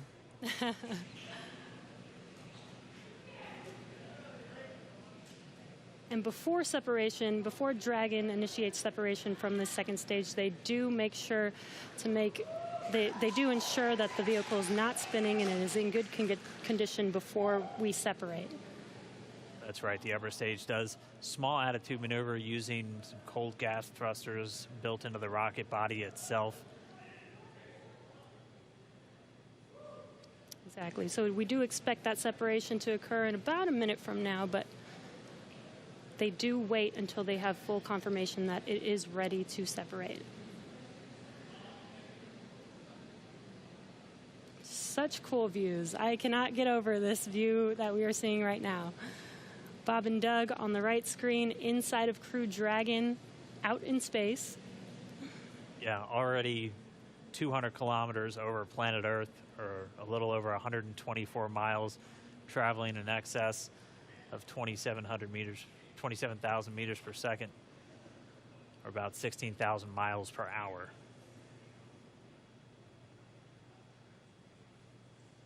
So again, we're just standing by. That separation event should be coming up shortly. Then they'll begin a series of checks on the Draco thrusters that are going to be used to maneuver and then power Dragon on its flight to the International Space Station. Standing by for separation. Expected loss of signal, wallops.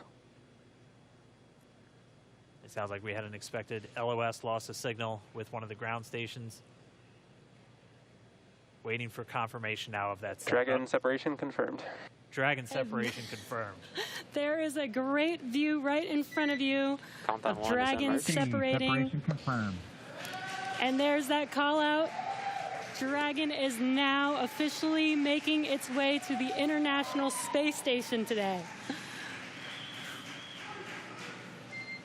Dragon SpaceX with that separation call. We have a few words for you from our Falcon 9 team. Standing by. Dragon, Chief Engineer on Dragon to Ground. Bob Doug, on behalf of the entire launch team, thanks for flying with Falcon 9 today. We hope you enjoyed the ride and wish you a great mission.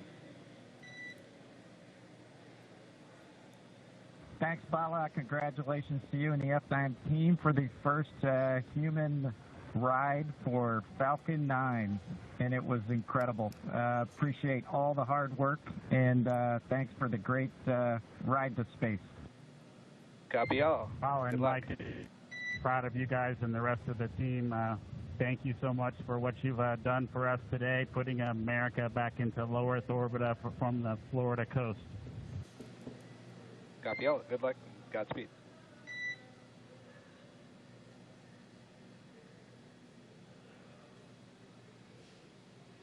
All right, so Bob and Doug are in And Dragon space. SpaceX, we confirm nominal ECLS activation and service section Draco checkouts. Nose cone deploys in progress. Copy all. We're monitoring. The Corps here in Hawthorne giving the crew a heads up that we have confirmation the nose cone is deploying. So again, that nose cone is going to open up a little bit more than 90 degrees, goes up to about, I think, 105 degrees, and that's going to expose the actual docking ring and the hatch that they're going to be going through once they attach to the International Space Station, and also 4 of those Draco thrusters, we call them the forward bulkhead thrusters, that are going to be used for these major phase burns or firings of those thrusters to actually raise their orbit gradually over the coming hours. Also heard good activation of the ECLS, that's the Environmental Control and Life Support System. That's everything controlling their atmosphere, just keeping Dragon a nice, safe, habitable environment where they're going to be living for the next 19 hours until they arrive at the space station. Right, exactly. And Falcon 9's job may be done for today, but the mission is not over.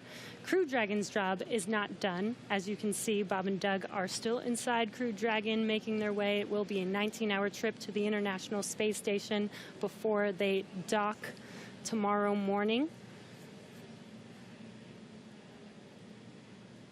And such cool views. I love that we can get these live views here and see and watch what they're doing now that they are in orbit. Yeah, it's incredible to just be looking over their shoulder, to be along for the ride. And we're going to be with them, and we're going to be with all of you the entire way for their journey to the space station. We're going to be covering live throughout. Bob and Doug will obviously have a sleep period where they'll get about 8 hours of sleep a little bit later today before they wake up for all of their final approach. One of the major things we are looking forward to in the next couple of hours is going to be their first turn at the controls. So they're actually going to be using those touchscreen displays to take control and manually pilot Dragon. We'll walk you through what that's going to look like, and assuming we have some good ground station coverage, we'll be able to get views from right inside Dragon, looking over their shoulder as they manipulate the controls at the display. But I mean, we had a smooth ride uphill, both stages of the Falcon 9 doing their job, placing Bob and Doug into orbit. I mean, this is a day, this is a historical day. This is us kicking off that new era of space flight that we've all been talking about and longing for since the Space Shuttle program came to an end in 2011. Yes. And the weather cooperated. Yes, second time's a charm. Right. All right, so day for the history books. As you can see, we have lost some live signal there, but the mission still continues, and we're going to send it over to KSC to continue broadcasting live with you guys. Loss of signal, Newfoundland. Yeah, Jesse and Dan, we are just in awe over here. When I woke up this morning and looked at the weather forecast, I was like, man, we're going to be back here on Sunday, but we did it. The room cleared out. Everybody was outside watching, and inside the lights were shaking, the cameras were shaking. Lauren came back in with tears in her eyes. This is really amazing.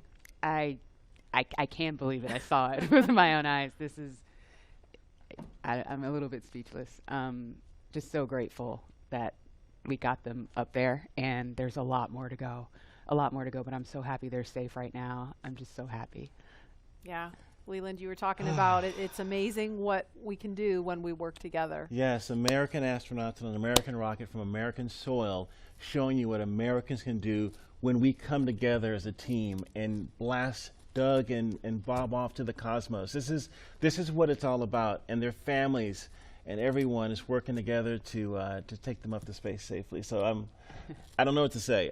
That rocket fuel is still in my veins, and I want to go get on the rocket. Well, it's too late now. Maybe the next one. I know. But we want to go over to Daryl at OSB2. He's there with the administrator, who hopefully has more words than we do, because we're still kind of speechless. Daryl. Incredible here, Marie, at the Operations Support Building, where a chorus of applause has been happening from the beginning of launch and throughout the various stages. Some very special guests were here to watch it. That includes President Donald Trump, Vice President Mike Pence, and NASA Administrator Jim Bridenstine, who joins me now. And you were with the President and the Vice President. America's back, launching human astronauts again. Tell me how you feel about that, and tell me about the President watching the launch and what happened there. So this has been a long time coming. It's been 9 years since we've launched American astronauts on American rockets from American soil.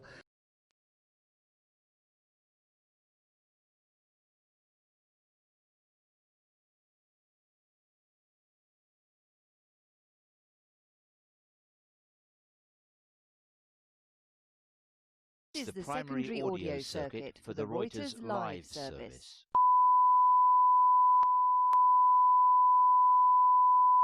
This is the primary audio circuit for the Reuters live service.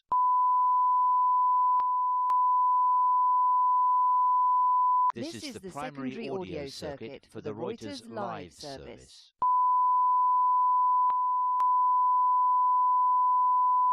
This is the primary audio circuit for the Reuters live service.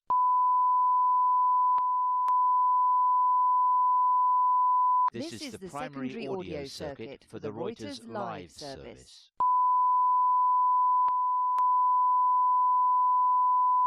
This is the primary audio circuit for the Reuters live service.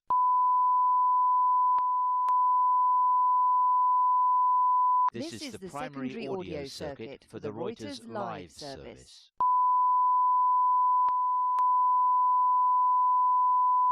This is the primary audio circuit for the Reuters live service.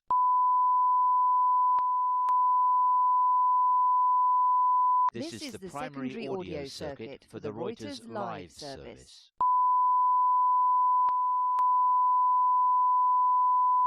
This is the primary audio circuit for the Reuters live service.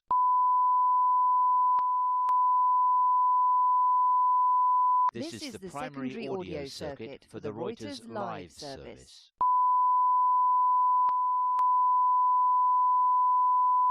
This is the primary audio circuit for the Reuters live service.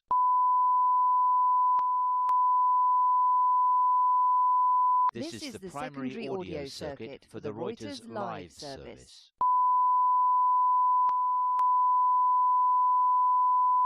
This is the primary audio circuit for the Reuters live service.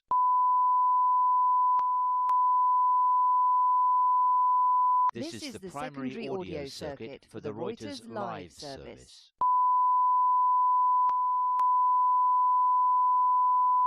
This is the primary audio circuit for the Reuters live service.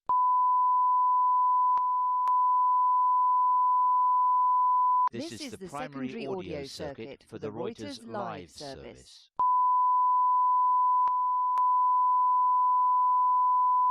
This is the primary audio circuit for the Reuters live service.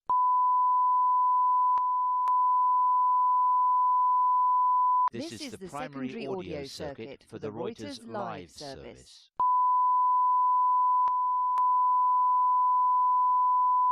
This is the primary audio circuit for the Reuters live service.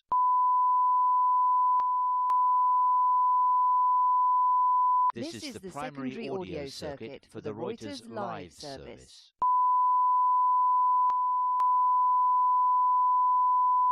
This is the primary audio circuit for the Reuters live service.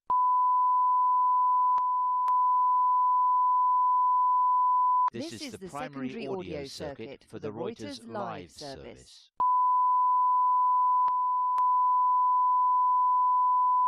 This is the primary audio circuit for the Reuters live service.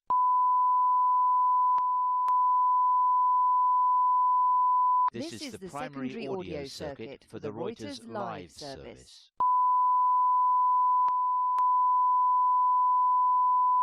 This is the primary audio circuit for the Reuters live service.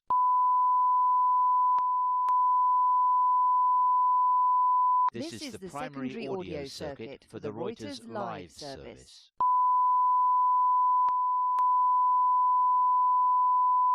This is the primary audio circuit for the Reuters live service.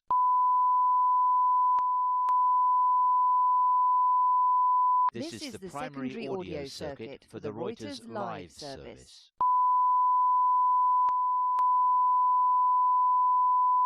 This is the primary audio circuit for the Reuters live service.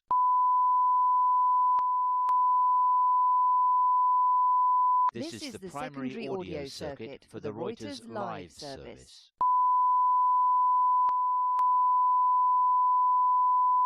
This is the primary audio circuit for the Reuters live service.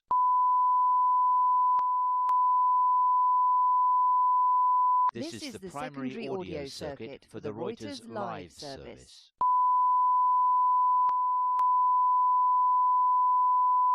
This is the primary audio circuit for the Reuters live service.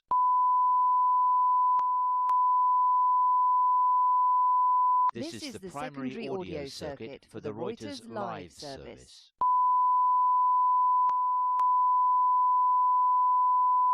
This is the primary audio circuit for the Reuters live service.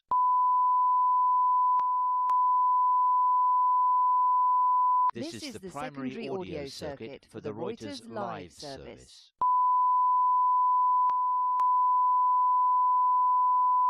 This is the primary audio circuit for the Reuters live service.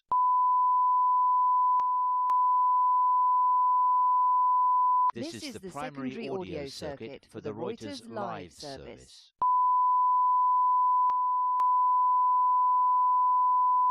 This is the primary audio circuit for the Reuters live service. This is the primary audio circuit for the Reuters live service.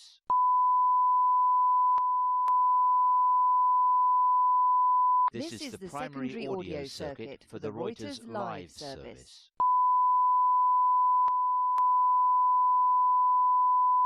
This is the primary audio circuit for the Reuters live service.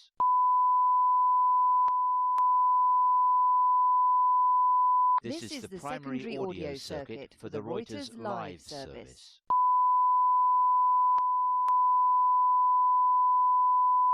This is the primary audio circuit for the Reuters live service.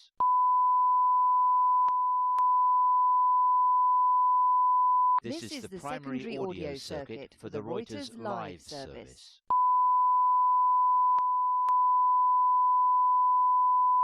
This is the primary audio circuit for the Reuters live service.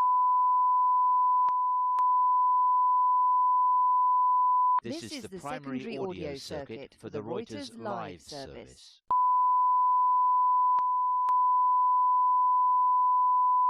This is the primary audio circuit for the Reuters live service.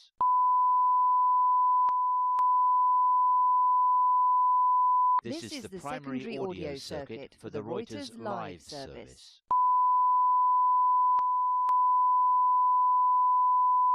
This is the primary audio circuit for the Reuters live service.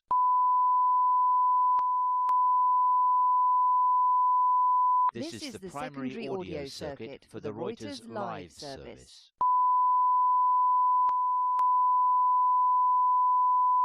This is the primary audio circuit for the Reuters live service.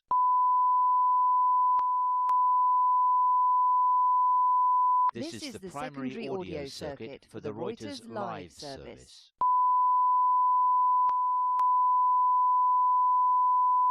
This is the primary audio circuit for